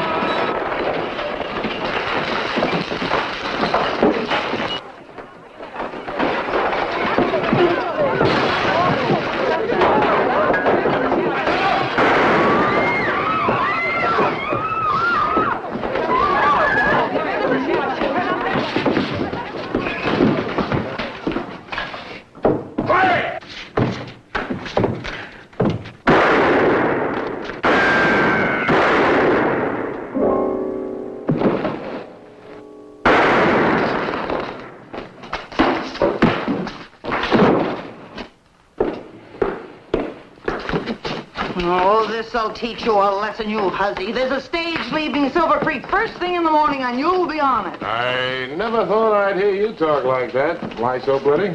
I beg your pardon? You should be begging Sal's. Letty, you've been around mining camps long enough to know an honest place when you see one. Oh, you can't talk me out of it that easily, Patrick F. Garrett. This hussy is leaving town. I used to call you Lie Soap Letty because your tongue was just as sharp back when you took in washing at Gold Springs. That is, when you weren't dealing your turn at your husband's faro joint. But that was a long time ago. And, maybe the other women of Silver Springs don't know about your past. Can we just keep that between the two of us? I'll believe indirectly.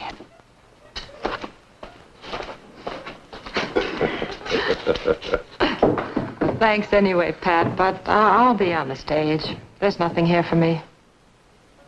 Now, Sal, this town could use an honest place. And a woman like you. Would it matter to you if I stayed? Let's just say it might matter if you left. Is that enough of an answer? It'll do till one comes along.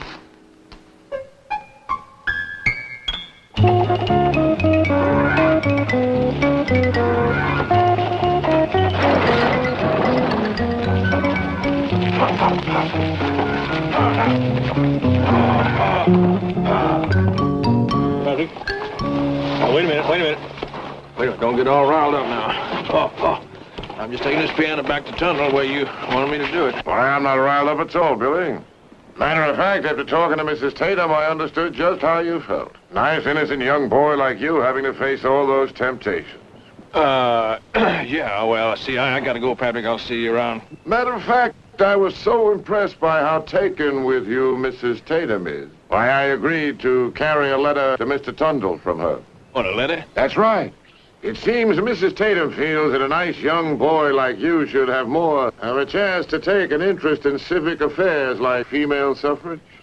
So she's asking Mr. Tundle to lend you out to her for a while. Lend me out? That's right. It seems Mrs. Tatum is making a tour of the whole territory, making speeches. And she wants you to drive her. I told her how anxious I knew you'd be to go with her. Patrick, wait a minute. Now, wait a minute, Patrick, wait a minute. Oh, you can't do that. I'm gonna ride to Mexico first.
marshal. We ain't got no marshal. You got a mayor in this town? Yep, last I heard. Nice going, Waco. Work him over, Tom. Nobody says we run a crooked game.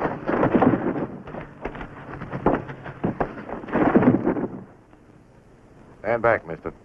Badge don't mean a thing here in Hondo, Sheriff. You're out of your territory. Lincoln County is my territory. Doesn't cut any ice here. This is a town, and I look after things for the railroad. You got quite a system of law enforcement here. Beats a badge any day. So you just get back on that horse of yours and ride out of here, Sheriff. I didn't get your name. Garrett, Pat Garrett. And I'm staying right here. Well, I'll make it clear to you, Garrett. Anything I do will be backed up by the railroad company. They like this town the way it is. It's gonna stay that way.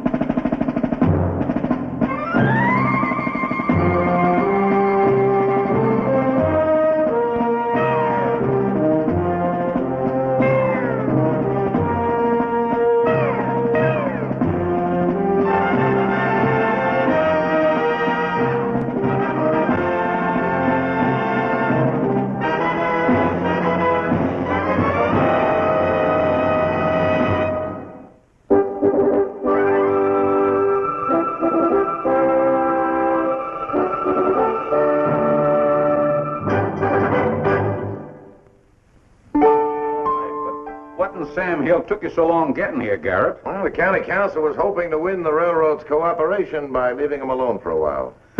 You'd get more cooperation from a herd of stampeded longhorns. What happened to your marshal? Which one? I haven't been able to keep that badge pinned on anybody more than 24 hours. The ones who didn't quit wish they had.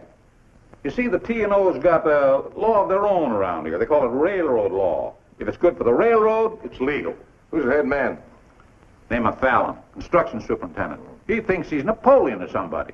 He holds up in a private car down the railroad tracks. He's got a whole herd of hired guns to back up his play, and he plays rough. Now, just what your plans to change the arrangements? Well, the T&O has been shoving its tracks across Lincoln County without bothering to pay taxes on the right-of-way. Well, what have taxes got to do with restoring law and order to my town? Mayor Haggard, there's more than one way to collect a tax. Oh! Anyone home around here? I say, you the mayor around here? Yes. I got a big fat complaint to make against the Tucumcari and Otero Railroad Company. Young man, you and 1,000 other people. Yeah, well, let me tell you something, mister. I've been robbed, and I want to know what's going to be done about it. Probably nothing, Billy. I say, Patrick, what are you doing around here? Collecting taxes? What are you doing? I'm delivering 100 head of Mr. Tunnel's cows to the railroad company, and the buzzer that ramrods the outfit down there, he wouldn't pay me for him. He said Mr. Tunnel was going to have to wait till the first of the year, just like everyone else does. Well, you'll probably have to wait until the first of the year. Yeah, when I leave this town, I'm going to collect that money, Patrick, even if I have to collect it my own way.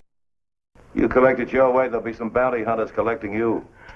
Yeah, well, that's, why don't you collect it for me? And that'll make it nice and legal. Oh, no, Billy, that's not my job. That's a job for the town marshal. They don't have a town marshal here, Patrick. I know. Yeah? I know. And they sure could use a good man. Yeah. Oh, no, that's very funny, yeah. Mayor Haggard, would you say that this man was qualified to be the town marshal? Why, his name is William Bonney, sometimes known as Billy the Kid. Well, yes, indeed. I'd say he certainly is qualified. William Bonney, you are so constituted and appointed. Yeah, what are you doing? What's this, a badge? You'll get used to it, Billy. Yeah, okay. What if the people in Lincoln got wind of this thing? I'll never live it down. Cheer up, Billy. The hours are long, the pay is low, and there's always a good chance of getting yourself kicked. Yeah, wait a minute. You want your money, don't you? Yeah, I want my money, yeah. That is the best way to get it.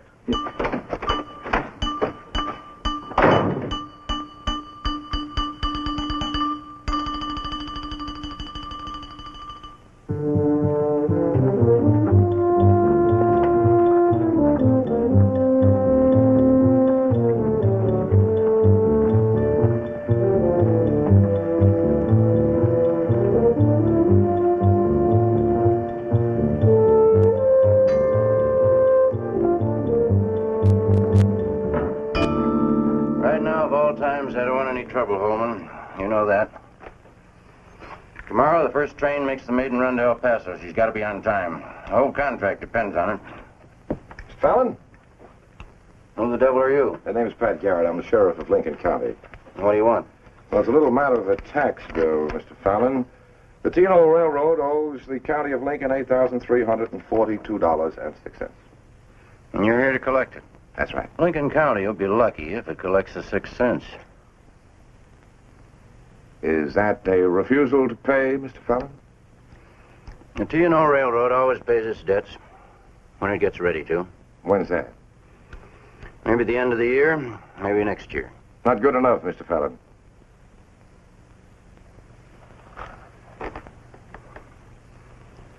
Maybe you'd care to tell me just how you expect to go about collecting this money, Sheriff? Or don't you know the answer to that? You could sue. But if it's all the same with you, Mr. Fallon, I'd like to collect it sooner than we could with a court battle. Say by noon tomorrow. Or what, Sheriff? What do you intend to do? Close you down. Empty threats, Garrett. I can hire more men than any sheriff. $8,342.06, Mr. Fallon.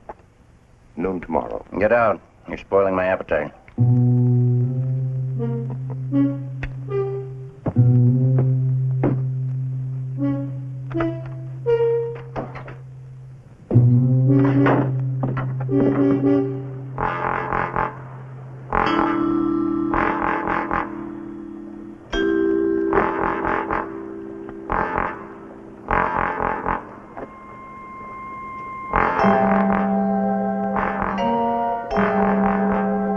I brought some witnesses, Garrett. You came to rough up the old man and got shot trying. You won't live to hear them testify. Don't wait for him to draw. All right, hold it. Right there. I decided to keep that job after all, Patrick.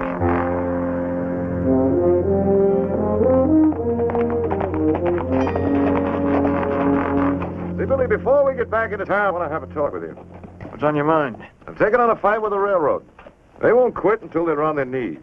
I'm with you all the way, Patrick. You mean that? I wouldn't say it if I didn't. What are you getting at? That badge you're wearing. We've done a lot of kidding about it, but there's more to wearing a badge than jokes. Yeah, I kind of figured that when I pinned it on. That's all I want to know. I figure the two of us can turn that railroad bunch inside out, and we might just as well start today. Oh, hello, Garrett. You're just in time. How'd you and Fallon get along? Did you collect any taxes for the county? I gave him till noon tomorrow. Uh-huh. Where's the new marshal? He hasn't quit already, has he? Billy? Oh, no. He's out having some signs painted. Signs? What for? Hey, Haggett, the gambling in this town, how much of it is run by the railroads? Well, just about all of it, I guess. See, by keeping the poor suckers that work for them busted, they only need a payroll big enough to pay them the first time around. That's the way I figured it. How far are you willing to go to back up your new marshal, Mayor? The whole way. The whole doggone distance. Good. Hey, what do you plan doing? I'm going to try my luck. Gambling.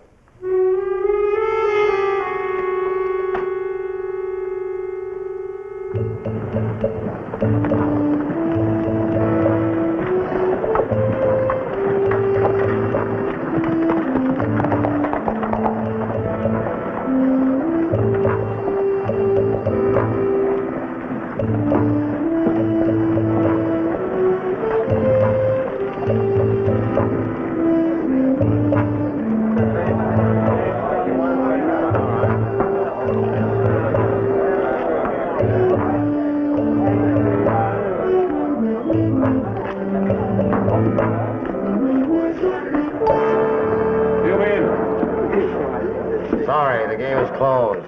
Let me look at those. Shaved.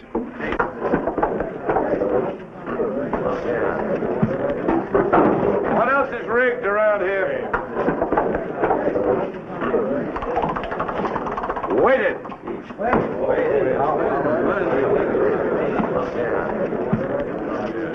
Quiet. All right, listen, everybody. This store is being closed for rigging the games. Everybody out. All right, you heard what the man said. All right, come on. Out.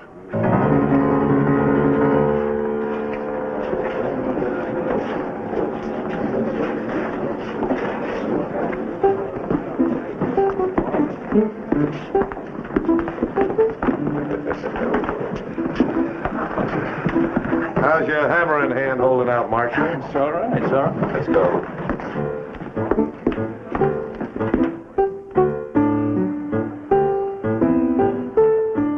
And this is only the beginning. You can tell your boss we intend to close every chip plant in this town.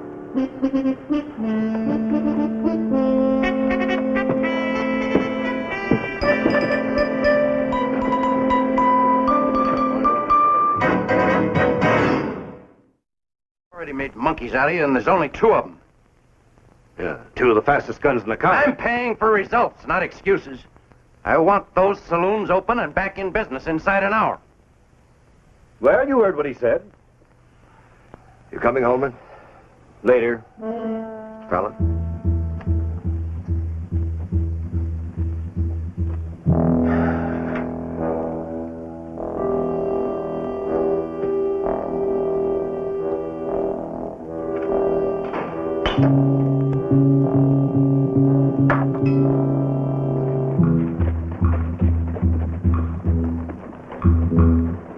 Fallon sent him back for a showdown.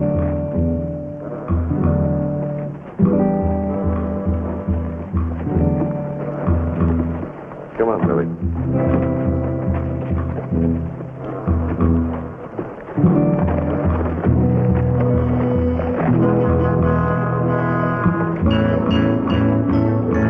You gentlemen have a permit to hold a parade?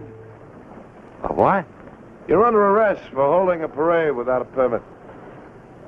What do you mean a parade? We was just riding into town. Looked like a parade to me. What do you think, Marshal? Well, if that wasn't a parade, I ain't never seen one, Patrick. You're local. You can't get away with a crazy charge like that. What do you think, Marshal? Better get off your ponies. All right, down.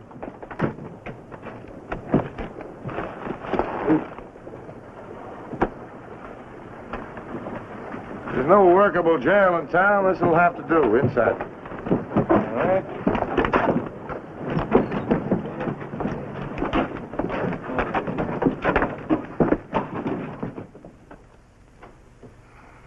You here to pay your back taxes, Mr. Fallon?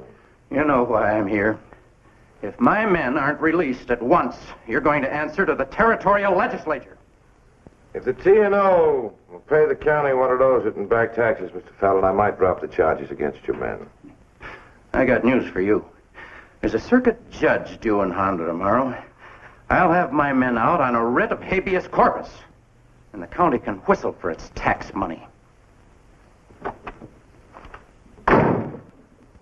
You know, if he springs his men, I don't see how you'll stop him making that train run to El Paso tomorrow.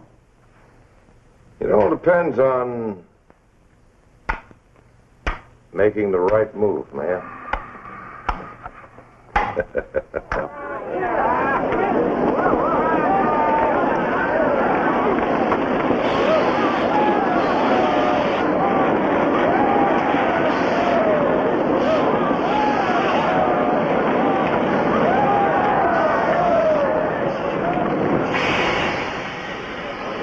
We'll be going in a few minutes.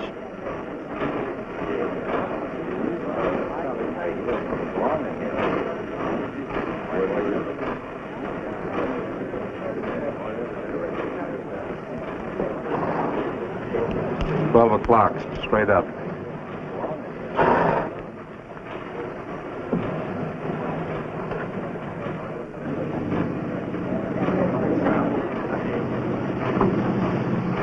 It's 12 o'clock, Mr. Fallon.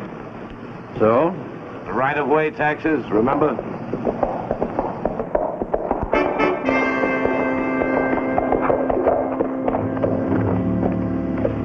You're a fool, Garrett.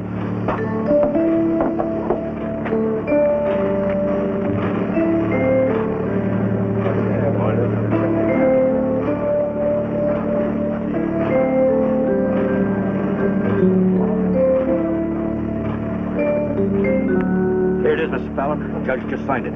Good. Now you go get the boys and tell them to barrel down here and teach Garrett a lesson before I... Hey, what do you think you're doing?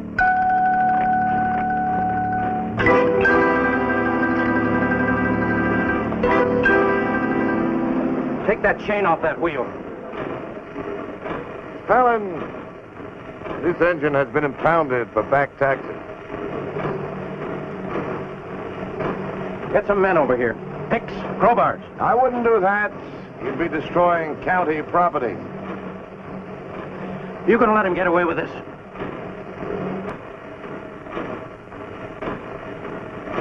I'll get the men.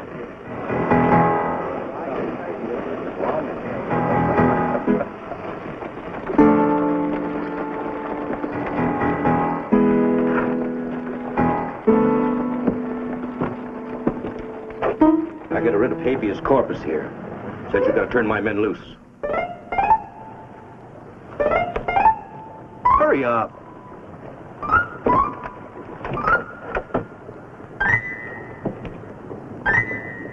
Well, it's signed by Judge Bradley.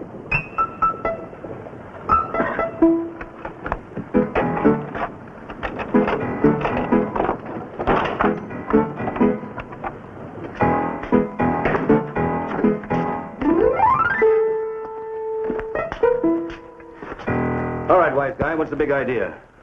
Well, they don't have any bars on the windows around here. Didn't want them to wander off, you know. All right, fellas, let's go. Like this, go where? What'd you do with the clothes? I don't remember what I... What do you mean you don't remember? You better just start remembering, mister, or I'm... You finally following my memory?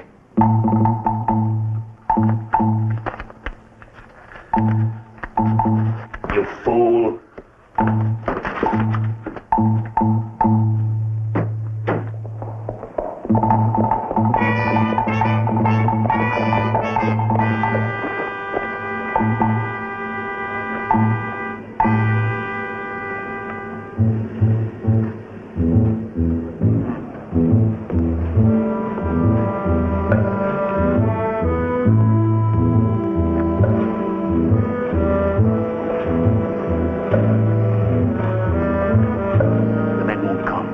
What do you mean they won't come? They haven't got any clothes. You better pay up, Mr. Fallon. I'll see you dead first. What do you mean they haven't any clothes? I'll see if I can find some.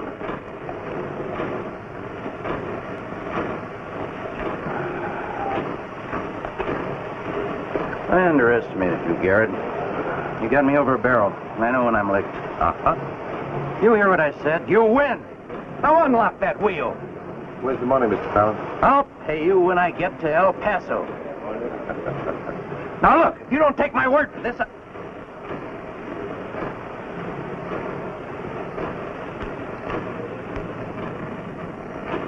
I don't carry much money, Garrett. Maybe a couple of thousand. We won't even consider that as tax payment. You just keep that for yourself. Maybe later the county can... Mr. Fallon, you can save yourself a lot of trouble by just paying what's owed. I took you for a reasonable man. Now, if you don't let the train make this trip, there won't be any company to pay anybody anything. Oh. Well, what do you expect me to do? Well, for one thing, there's a telegraph office.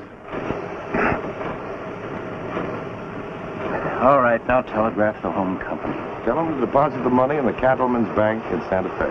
Here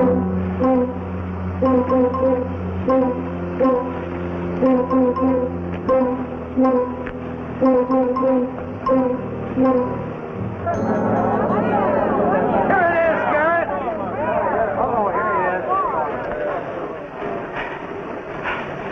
is. Here it is. Confirmation from the bank in Santa Fe that the money's been deposited. Now get that chain off.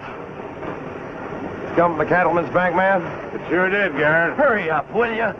$8,342. Where's the 6 cents? Blast the 6 cents. Get that chain off.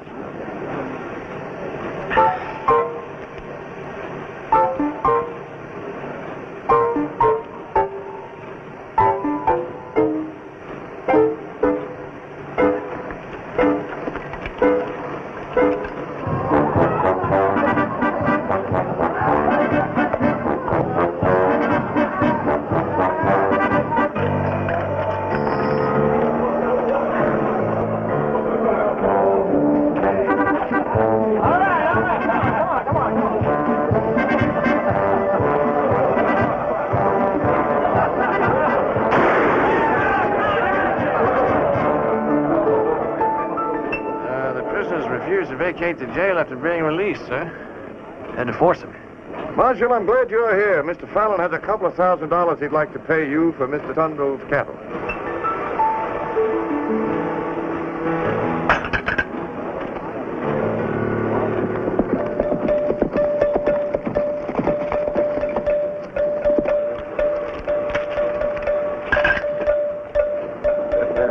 Get moved.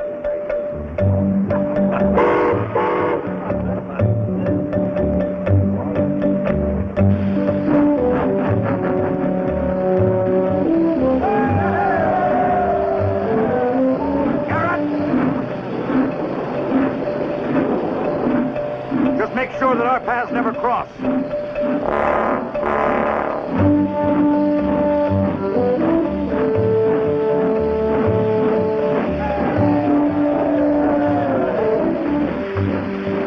Billy, you're not quitting. I got my money, you got his badge, and you got your taxes.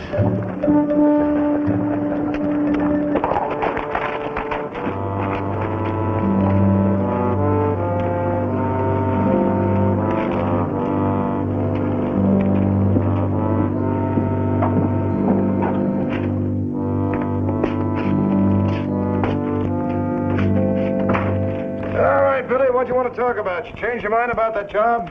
No, nothing like that. I'm just thinking, I got over $2,000 on me now. Mr. Tundle's money. Yeah, I know that. I know. I'm just thinking what it'd be like to sit down on fast hand of poker with that kind of loot backing you up. Yeah. Billy, you keep thinking like that, and I'll be cleaning out a cell for you. Yeah, well, you gotta lose to get in trouble. And I never lose. One of these days, somebody's going to catch you with that crooked deck. What do you mean, crooked?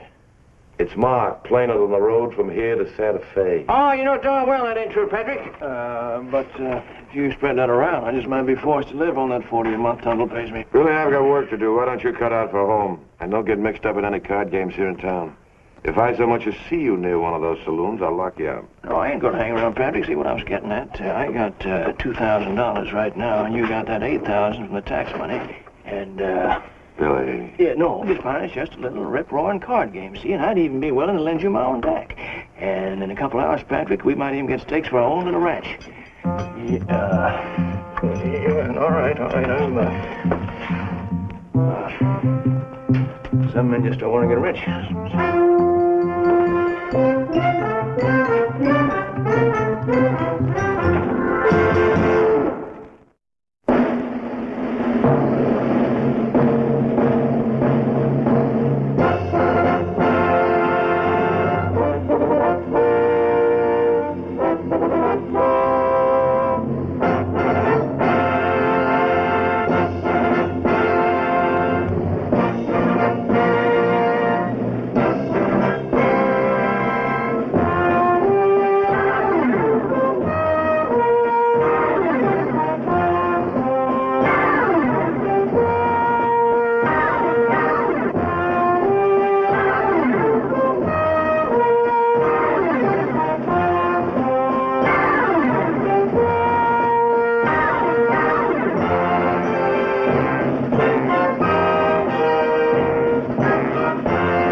What do you say there, Mamacita? Best stage come in yet?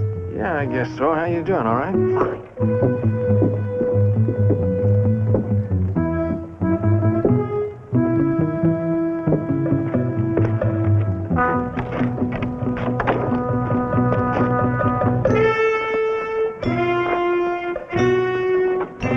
Good morning, Mayor. What's the rush? The rush is to keep that woman on her own side of town. Well, she's just, picking up a letter for La Senora. Not anymore. If La Senora wants her mail, she can come into my office and make out an affidavit to that effect, and make it legal. You ain't really going to press that point, are you, May? What point is that, Billy? Big Mamacita. Every time she comes out of that post office with a letter, she gets half the town drunk. Yahoo! La Senora's grandson done come through. Past West Point with colors a flying. Look at that return address. Lieutenant Brian Riley, huh? Name your poison. The drinks are on the house. Oh, no, not this time. Not in my town. Well, my cantina ain't in your town. Welcome one and all. The drinks are still on the house.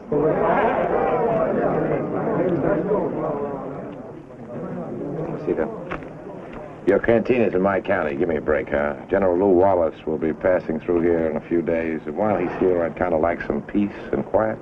You got my word for it, Patrick. I'll just behave like the lady I am. Yeah, that's exactly what you're afraid of, ain't it, Patrick? Come on, boys. Go. You know, Billy, there's no one I think more highly of than Big Mamacita, but she is a disturbing influence on this town. Billy, this is one time I'm counting on you to give me a hand. Help me to keep her out of trouble, huh? Oh, you can trust me, Patrick. I am.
What's the matter? What's wrong? What's the matter? Isn't this a letter for La Senora? Why did you open it up? Course they ain't no La Senora Riley Guadalupe Cortez. This is dirty old desert rat, Big Mamacita. I am to be General Lew Wallace's aide-de-camp during his tour through New Mexico. I pray you will look on me with pride when I finally meet my famous grandmother in Lincoln. He's my grandson, Billy. My daughter's child. Mine, but she was the pretty one. But afore she was dried behind the years. Plumb delicate she was, not like me. Husband was killed to soldiering and her following, giving birth to my Brian.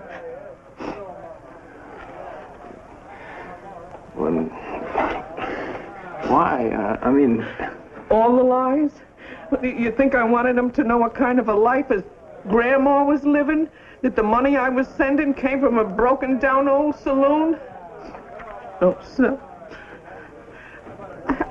What I figured was I'd give him a good name, something for him to live up to. Like Senora Riley Guadalupe Cortez. Yeah. Ain't it just awful? No, it's not awful. It's... Oh, Mama sees it's all right. When he sees you... Look, I never seen any fella you couldn't charm the back teeth right out of, you know. Billy, I want to see that boy so bad it's like a knife sticking in me, but I can't let him know. See, it's hopeless. No, it's no, hopeless. no, it's not hopeless. Look, nothing's hopeless, Mama Seed, as long as you got friends. You got friends all over this cantina. You know, the whole of Lincoln here. Look, I tell you, you just stay right here, Mama Seed. You stay put right here in the cantina. And I'm going to take care of it for you. Now, you do that? You stay right here for me? Will you? Okay.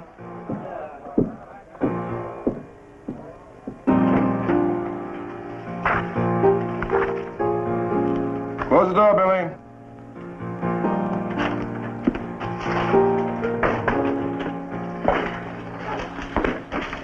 What are you doing? Throwing away some old wanted posters? No, just filing them away, Billy. Save the taxpayers' money. They'll all be wanted again. Well, you can't tell what a man's like from his face, can you? Yeah, that's the truth. You take Mayor Blunt, he looks more like an outlaw than Curly Bill Brocious. And your friend Acker, spitting image of a Spanish grandee. Yeah? Yeah, come to think of it, that's right. What's on your mind, Billy? Well, just looking for a little piece of advice, maybe. Look, Patrick, if a friend of yours, a real good friend of yours was in trouble, could you forget for a while you're sheriff of Lincoln County? I don't know, Billy. Why? Oh, nothing. I'm just wondering. When's Governor Wallace due in here? Tomorrow, noon. Look, Billy, if you're up to something. No, not Billy, really. I've got problems enough with this new mayor of ours. Don't give me any more. Well, I'll try not to. Old Mayor Blount does look like a horse thief, don't he? He's still the mayor of Lincoln. Yeah, even though he don't look like a mayor. What did you say brought you here? Hmm? Oh, yeah, well, I guess so. I don't know. Well, I'll see you around. You take it easy, Patrick. Adios. Billy, hold on. Didn't you say you came here for advice? Yeah, I sure did. I'm much obliged to you.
Ambush. They got 6 of us. It was like a massacre. Where? Gotta show you where. Come on. We got one of them maybe still alive.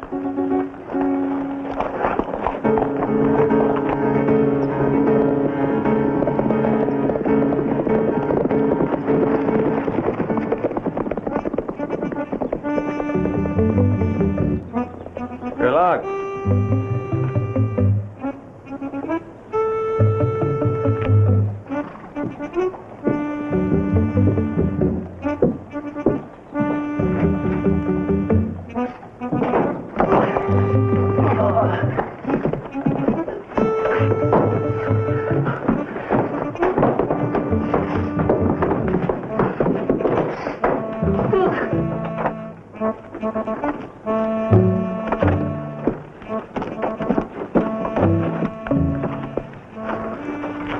tie him up good? Like a hog ready for market. Grateful to you, Billy. Always felt I was cut out for public office. All right, you get shaved, you get cleaned up, and you make it real good, all right?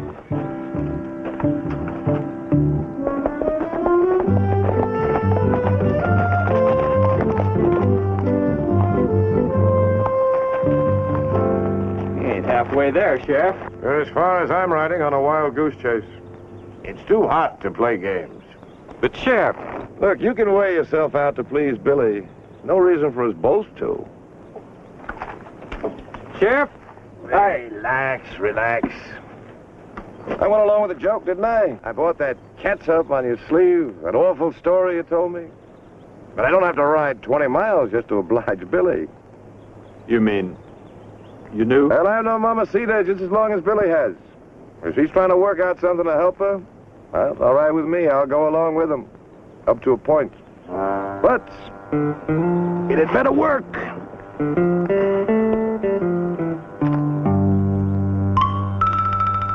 Oh, no, muchachos. Más fuerte, con más gusto. Where you been? Just like you told me. The only ones on the street will be the muchachos. You have nothing to worry about. Well, come on now. The general's almost here. Wait a minute. I want to show you something.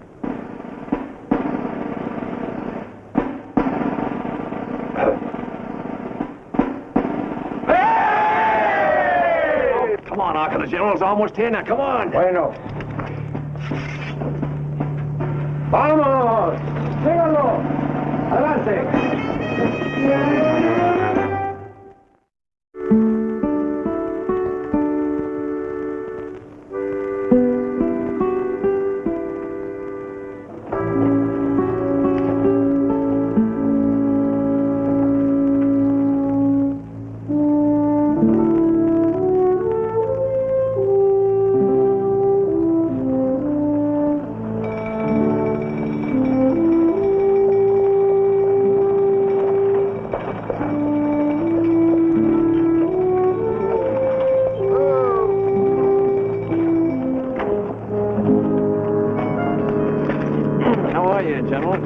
Welcome to Lincoln, Governor. Very happy to have you here. Thank you, sir.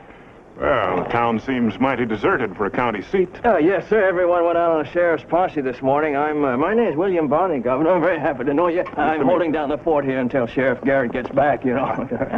I've been looking forward to meeting Pat Garrett. Oh, this is my aide-de-camp, Lieutenant Riley. Oh, yes, sir, Lieutenant Riley. We've all heard of the famous grandson of La Senora Riley Guadalupe. Very happy to know you, Lieutenant. How are you? You know of his grandmother? Oh, yeah. Oh, yes. Doesn't everyone? Listen, Governor, our town officials here wouldn't make a move without first consulting La Senora. Well, she sounds mighty important. Oh, yeah, important. Listen, Governor. The whole Mexican government, why, just this morning, El Presidente himself sent down an urgent request from Mexico for her to get up there and throw him some advice. Well, that's too bad. The lad's never met her. I was hoping we might pay our respects at her hacienda. But that's impossible now, sir. Yeah, oh, no, Lieutenant. Nothing's impossible in Lincoln, you know.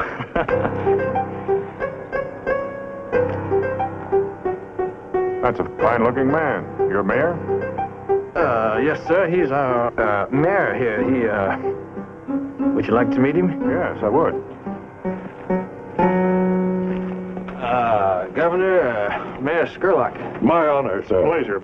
Governor, on this momentous occasion... The mayor here's a great speaker, Governor. He can talk to you right out of your shirt. I mean, almost. Well, most great speakers generally have a law background. Is that true, Mayor? Well, Governor, as to that, sir... yes. As a matter of fact, the mayor here, Governor, has had more experience with the law than anyone in this country. Thank you, Mr. Barney. Gentlemen. Buenos días, amigos.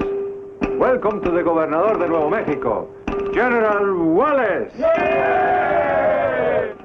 Permit me, General. I am el jefe, el coronel de los federalistas mexicanos, Acá, Bustamante y Nexor. Hey! This is La Senora's personal aide. She must be very important. Y ahora, aquí tenemos a la gran dama, la gran señora Riley, Guadalupe y Cortés.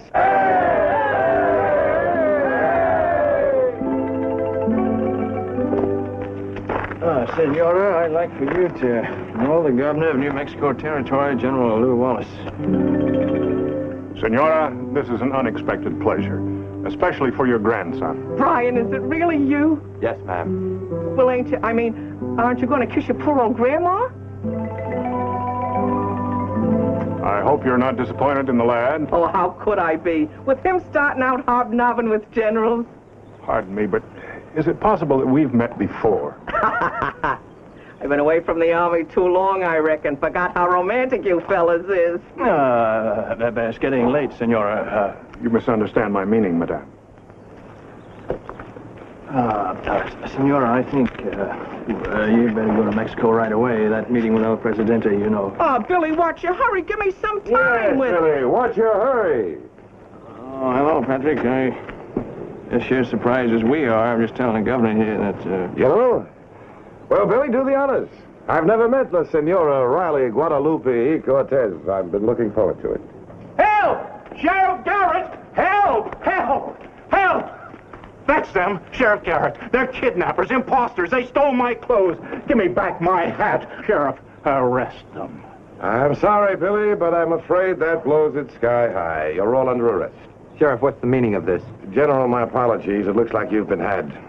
All right, boys, let's take a walk. You all know where the jail is. Now, just a minute. They ain't done no harm. Since when are you locking up nice fellas just 'cause they were helping a poor old lady out, huh? Sheriff, who is this woman?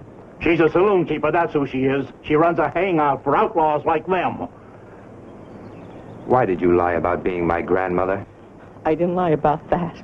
Ridiculous. My grandmother's a lady.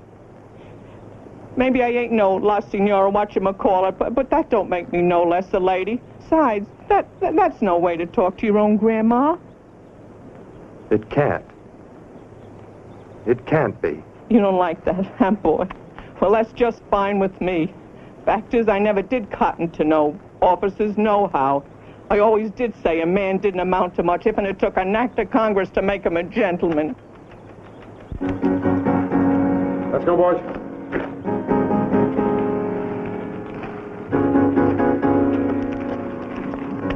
Listen, you go hard on them boys and I ain't gonna cook nothing for you again. No more fatbacks and frijoles. Never. No more. Come on, Mamacita. What's the matter, General? You never see an old vet before? Up we go. You lock them up, and by thunder, you're gonna have to lock me up, too. Now, come on. Go ahead, let me see you lock them up.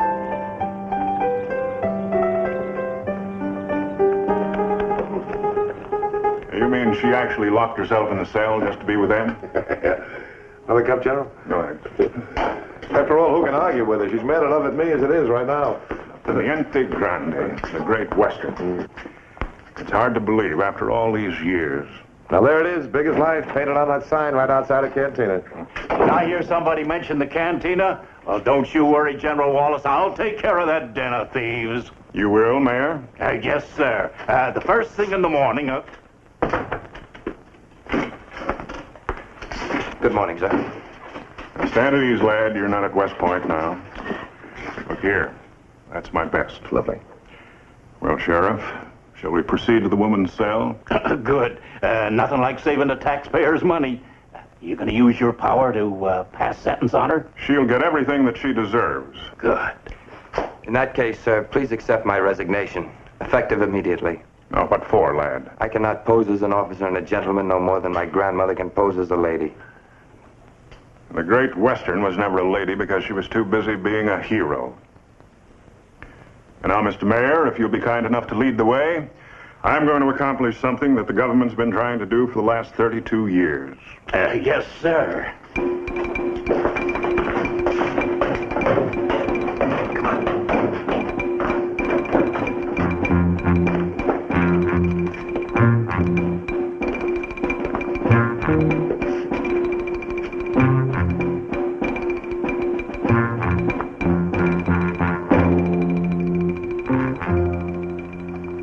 Begging your pardon, ma'am, but would you have a mite of stew for a soldier fresh off the line? How's your stomach, boy?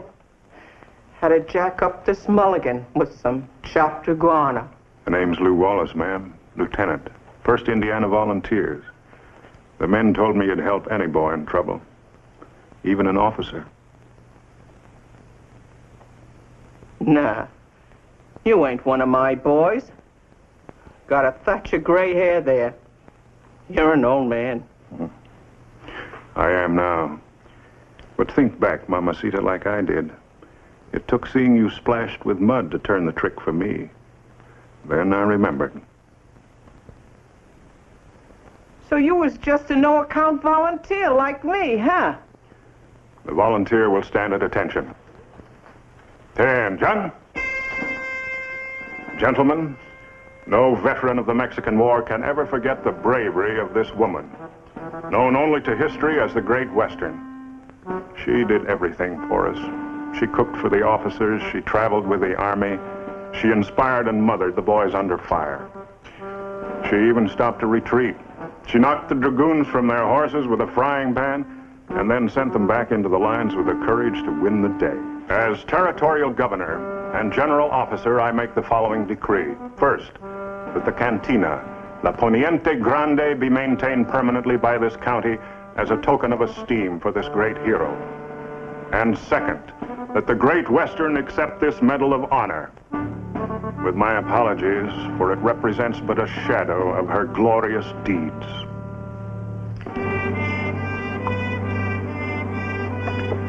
With your permission.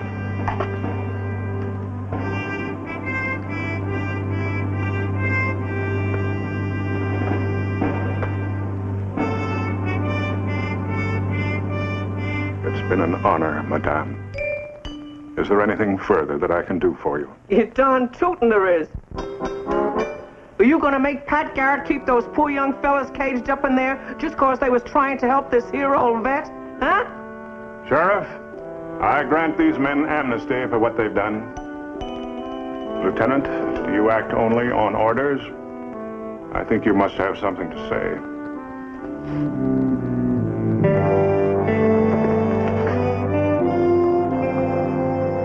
By la Senora.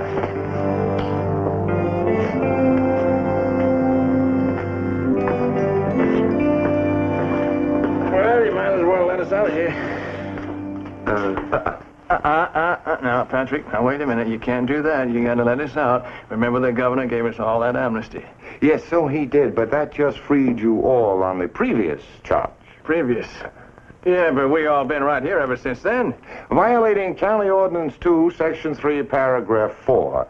That specifically prohibits private meetings between persons of known criminal background. And since you've all been in the same cell together, obviously you've met. I'm sorry, gentlemen, you're still under arrest. Yeah, but wait a minute now. What about me? I have no known previous criminal background. Oh? Well, we'll figure out something, Billy, like, consorting at meetings with people of known criminal... What do you mean consorting, Patrick? There ain't no law like that. No? Well, it should be. Don't you go away. I'll find out. Patrick! Patrick! How long will that take you? Quien sabe, amigo. Quien sabe.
ভালোবাসা সুন্দর, ভালোবাসাও সুন্দর। মানুষ নিজের অজান্তেই ভালোবেসে ফেলে।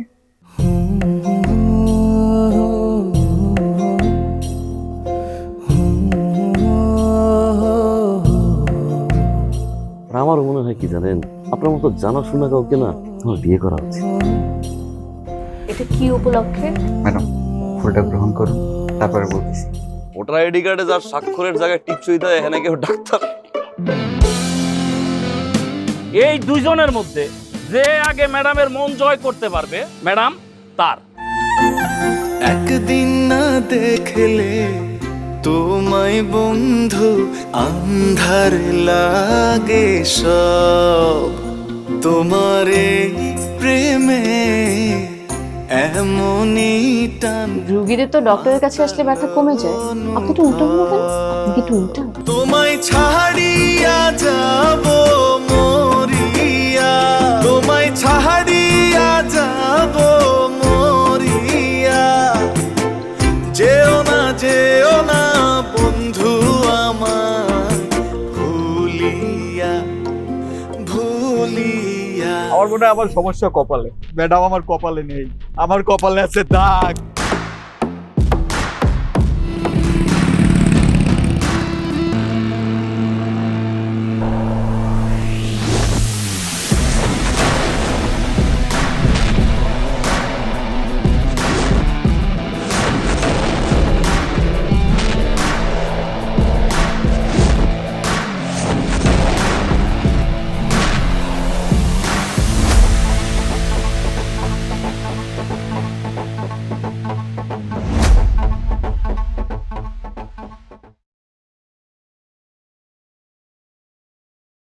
Này, sao thế nhỉ? Sao thế ít ít nhỉ? Nổ bùm.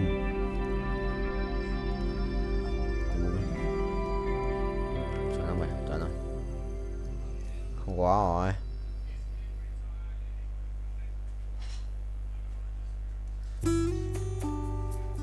Rồi, cút. Xong, cút. Meo meo meo meo meo meo meo. Cái gì đấy? Lò đắc bù bù làm mau vậy anh? Chuẩn không vậy. Thầy lái nha, thầy lái tốc độ cao xem có lái không? Từ từ, mày ấy á, xít được. So ride a cat in high speed đấy.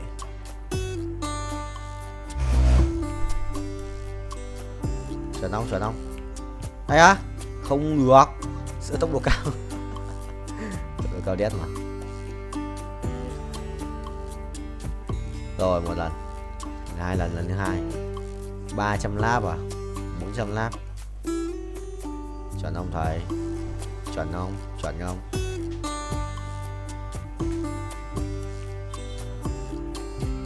Chuẩn không? Chuẩn không? Ui ui, tốc độ cao đấy. 378 lap cho 400. Hay à, bắt đầu thua. Thua, bài khỏe đấy. 2299 à. Mày đấu sĩ á. Mình lắp vào mày đừng méo ăn uống đầy đủ nhỉ. Thằng này được ăn uống đầy đủ. 2299 là phải không? Không. Tự đọc chuyển hóa bàn đấu.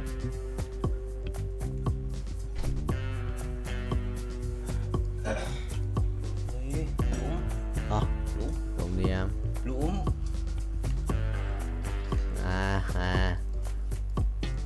Ô. Phải chấm.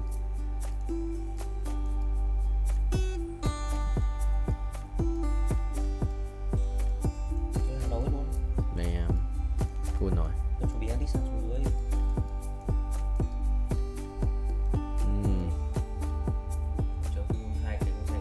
biết. Ok thầy ơi, mày sẽ ride a cat. Lâu rồi, 15 phút.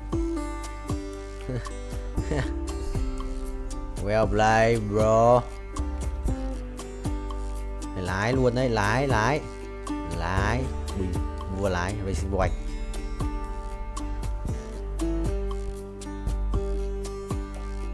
Nhốt luôn, chết không? Ngồi đi. Đéo đi à? Vào nó kèm rất sư linh, đéo có đủ mana để chết. Phải không? Cũng là khỏe rồi ra. Đấy cái bài gì với cả Nautilus 2.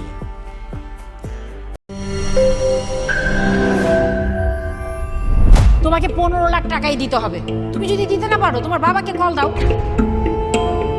তোমার যত জমি জিরাত বাড়িতে যা যা আছে এগুলো বেচা হইলেও তোমরা আমাদের টাকা পাই পাই করে শোধ করবা।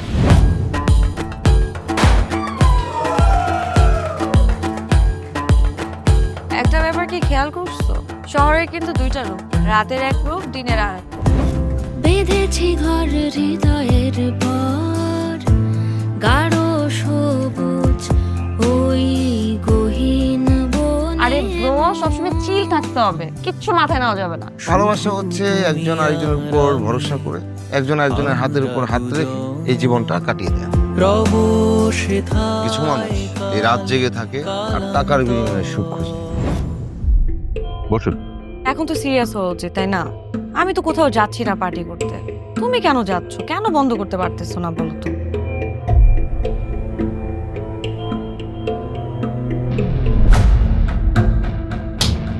কার যে কোথায় সুখ সেটা তার প্রিয় মানুষটাও কখনো জানতে পারে।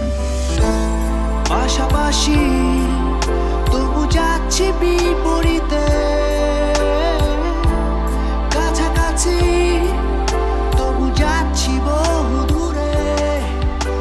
High, you look good.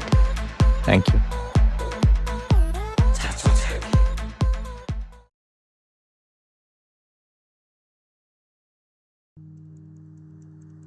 Được, anh biết là vay vay kỳ quý mà. Anh biết là nhưng mà không lãi là nhót mà. Đấy. Đấy, mình lợi thì lợi nhuận. Biết rồi, anh biết mà. Lợi nhuận thì cũng cao nhưng lợi nhuận cao lỗ cũng cao mà. Đấy, thì lợi nhuận bởi vì nó lợi nhuận cao lỗ cũng cao mà. Vậy mà mình vay ấy. Không tệ.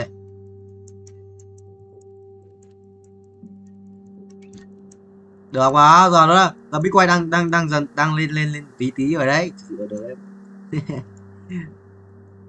Nó đang lên tí rồi đấy. Anh phải lấy thằng lương đã. Anh phải lấy thằng lương đã, không được. Không muốn cả không được cút đấy. Không được 50 đâu. Anh lo cái gì không?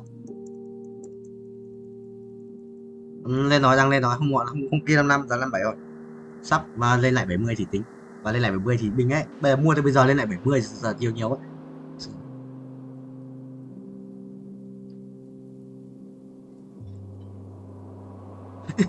Là số muốn chục rồi tái. Số lại số muốn chục rồi. Tại mấy cái thằng Đức nó bán Bitcoin đi ấy, chôn Đức này, mấy thằng Đức nó thích handle thị trường không? Lợi. Nhưng mà đúng rồi. Không được đâu. Nhưng mà mấy thằng hold to die cũng nhót mà, hold to die cũng nhót đấy. Hold to die giờ này, hold to die giờ đang sợ mà gần thôi thoát, đang thôi thoát mà. Hôm kia 55 thôi thoát mà. Ok rồi. Có đang quay mà, đang. Thế anh mới không đổi game nữa. Yes. Đi á, xong vào ghi nốt xong. Đi không vào nốt, được. Anh khăn nước. Đấy, như thế, cho từ giây phút bao nhiêu, giờ bao nhiêu, phút bao nhiêu, giây bao nhiêu đến bao nhiêu. Xong. Bây giờ mà có kiểu có kiểu làm đơ cái màn hình webcam đấy xong mình chạy đáy vào xong vẫn một mặt đấy xong rồi lại chạy tiếp kìa. Stop về, stop webcam. Tôi bảo là chắc là lỗi mạng thôi, không sao đâu. Yes sir. Kiểu bắn tay phát, ui, lỗi mạng à? Cái gì đây? Mình không biết. Với 80 mũ à? Này chơi quả game mà treo được. Anh chơi cái quả game mà treo được. Và anh đang chơi chay, anh đang dịch.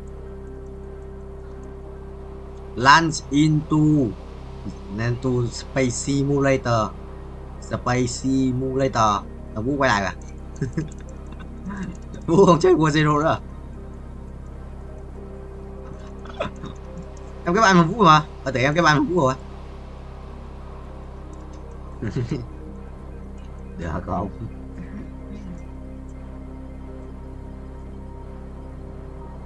Yes. Cái hồi mà anh không uống nhiều nhiều ấy, anh còn ngồi im không cần đi đái cơ. Giờ uống nước nhiều rồi phải đứng dậy đái vào.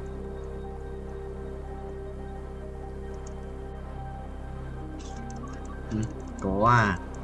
Có hồi mà lần tôi quay với Vũ Huyền Cương ấy, xong anh quay cả đêm đấy ấy. Anh uống mỗi cà phê không uống nhiều nước thì anh không bị đái, anh ngồi bắt đến sáng. Có mấy 10 tiếng rồi. Quả đấy là có cái trò anh cày được nên là anh có đến sáng.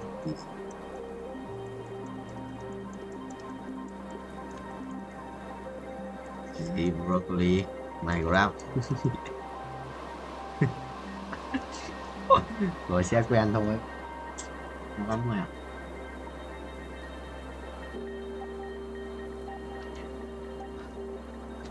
Tán giờ qua. Rồi xin chuẩn bị đứng dậy. Bao nhiêu 40 hoặc 20 phút rồi lại uống nước. Tán lên liền. Chưa uống thuốc nữa.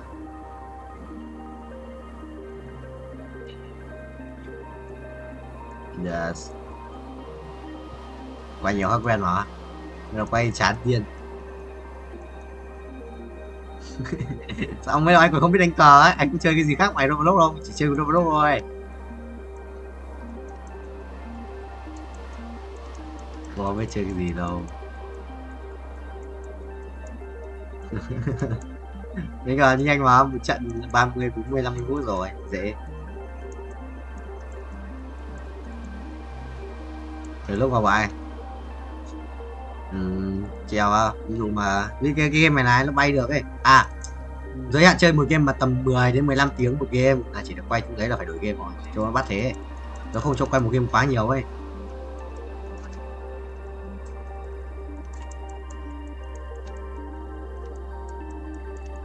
Ý là treo nhưng mà thỉnh thoảng vào GG cái chuột phải ấn để di màn hình nhé. Nó cần cái mình chỉnh góc rồi. Chứ không phải là mình chơi liên tục mày treo tu rồi mình chỉnh góc rồi. Thì cái game này anh đang chơi với cả thằng Vũ này thì lúc bay ấy thì nó tự bay mà mình chỉ cần vào mình di chuột một tí cho nó đổi góc rồi xong, không phải làm gì đâu. Chứ mà anh thế mà đánh cờ xong rồi ví dụ set bài xong chả gì thì lại quay lại game này, xong nghe tiếng vào xong trận rao ở bên cờ thì quay lại cờ.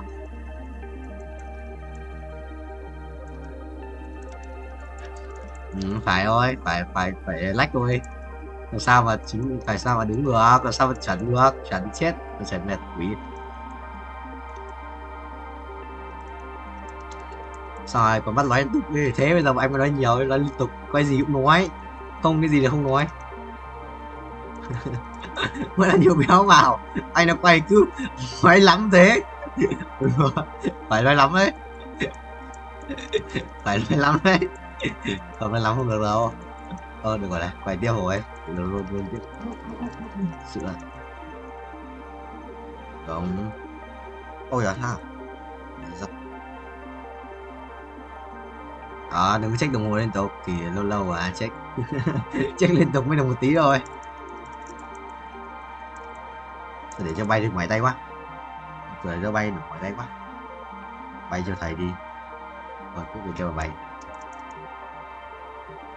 The Ocean World. Xong là cái game trước bọn anh treo để bắn PUBG nó hiện chữ auto file to đúng trên màn hình nghe. Thế là bọn nó không cho qua. Bọn nó bảo là quay 3 tiếng chỉ để treo 1 tiếng thôi. Thế là anh mới đi tìm những cái game mà cái nút auto ấy nó không bị hiện lộ trên màn hình ấy. Thế anh tìm được mấy game nó không bị lộ rồi. Thế là treo mình nó có biết đâu. Dễ không đi. Nhưng người ta bao giờ trên cái drive tổng của tất cả các thằng update lên ấy nó ghi là use rồi ấy, đã sử dụng ấy thì mình xóa vô ấy, xóa trên drive cho đơn nào. Thằng Vũ mua drive thì anh nó dùng chung mà. Quý ơi broccoli bay sử dụng nhanh nhẹn ấy. Cái vòng ấy 5 lap. Bao nhiêu tuổi cơ? Mình quay được 3 tuổi này, 10 tuổi, đây là 20 tuổi, quay được 10 tuổi. Chuẩn. Em mà tao nhớ được bay 600 tuổi không? 10.000 tỷ, một lần bay được 10.000 tỷ. Uầy, 10 lap à? Thằng noob. Rồi. Yes. Vũ 15 rồi à. À thôi được rồi, cắn hành dương thôi, cắn quá.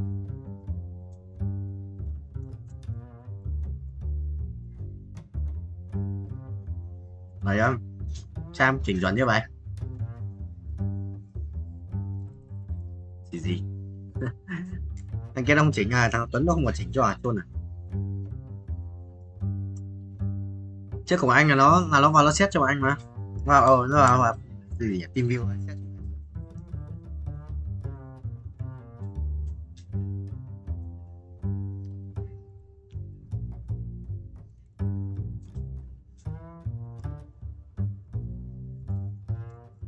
Cái hồi đầu ấy nó mới xét tao ấy, nó còn bảo tao là phải để đầu như nào thì chuẩn. Nó bắt tao hạ cam một tí xuống mà, nó bắt tao hạ cam xuống mà để cho phần trên trống đỡ trống.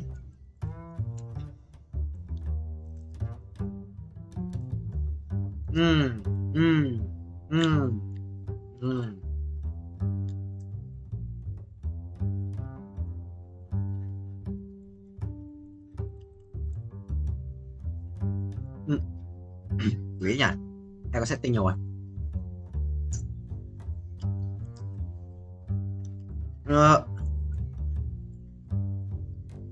Cam bao nhiêu?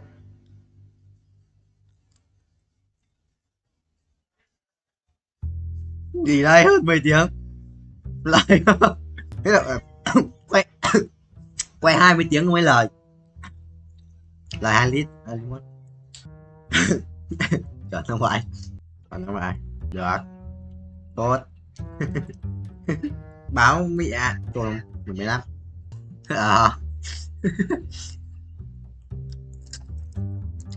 ai à, sinh nhật sắp sinh nhật Cương Vũ ơi, 11 tới sao ấy, chờ Tuấn bảo đấy, chào Hoàng Tuấn bảo đấy.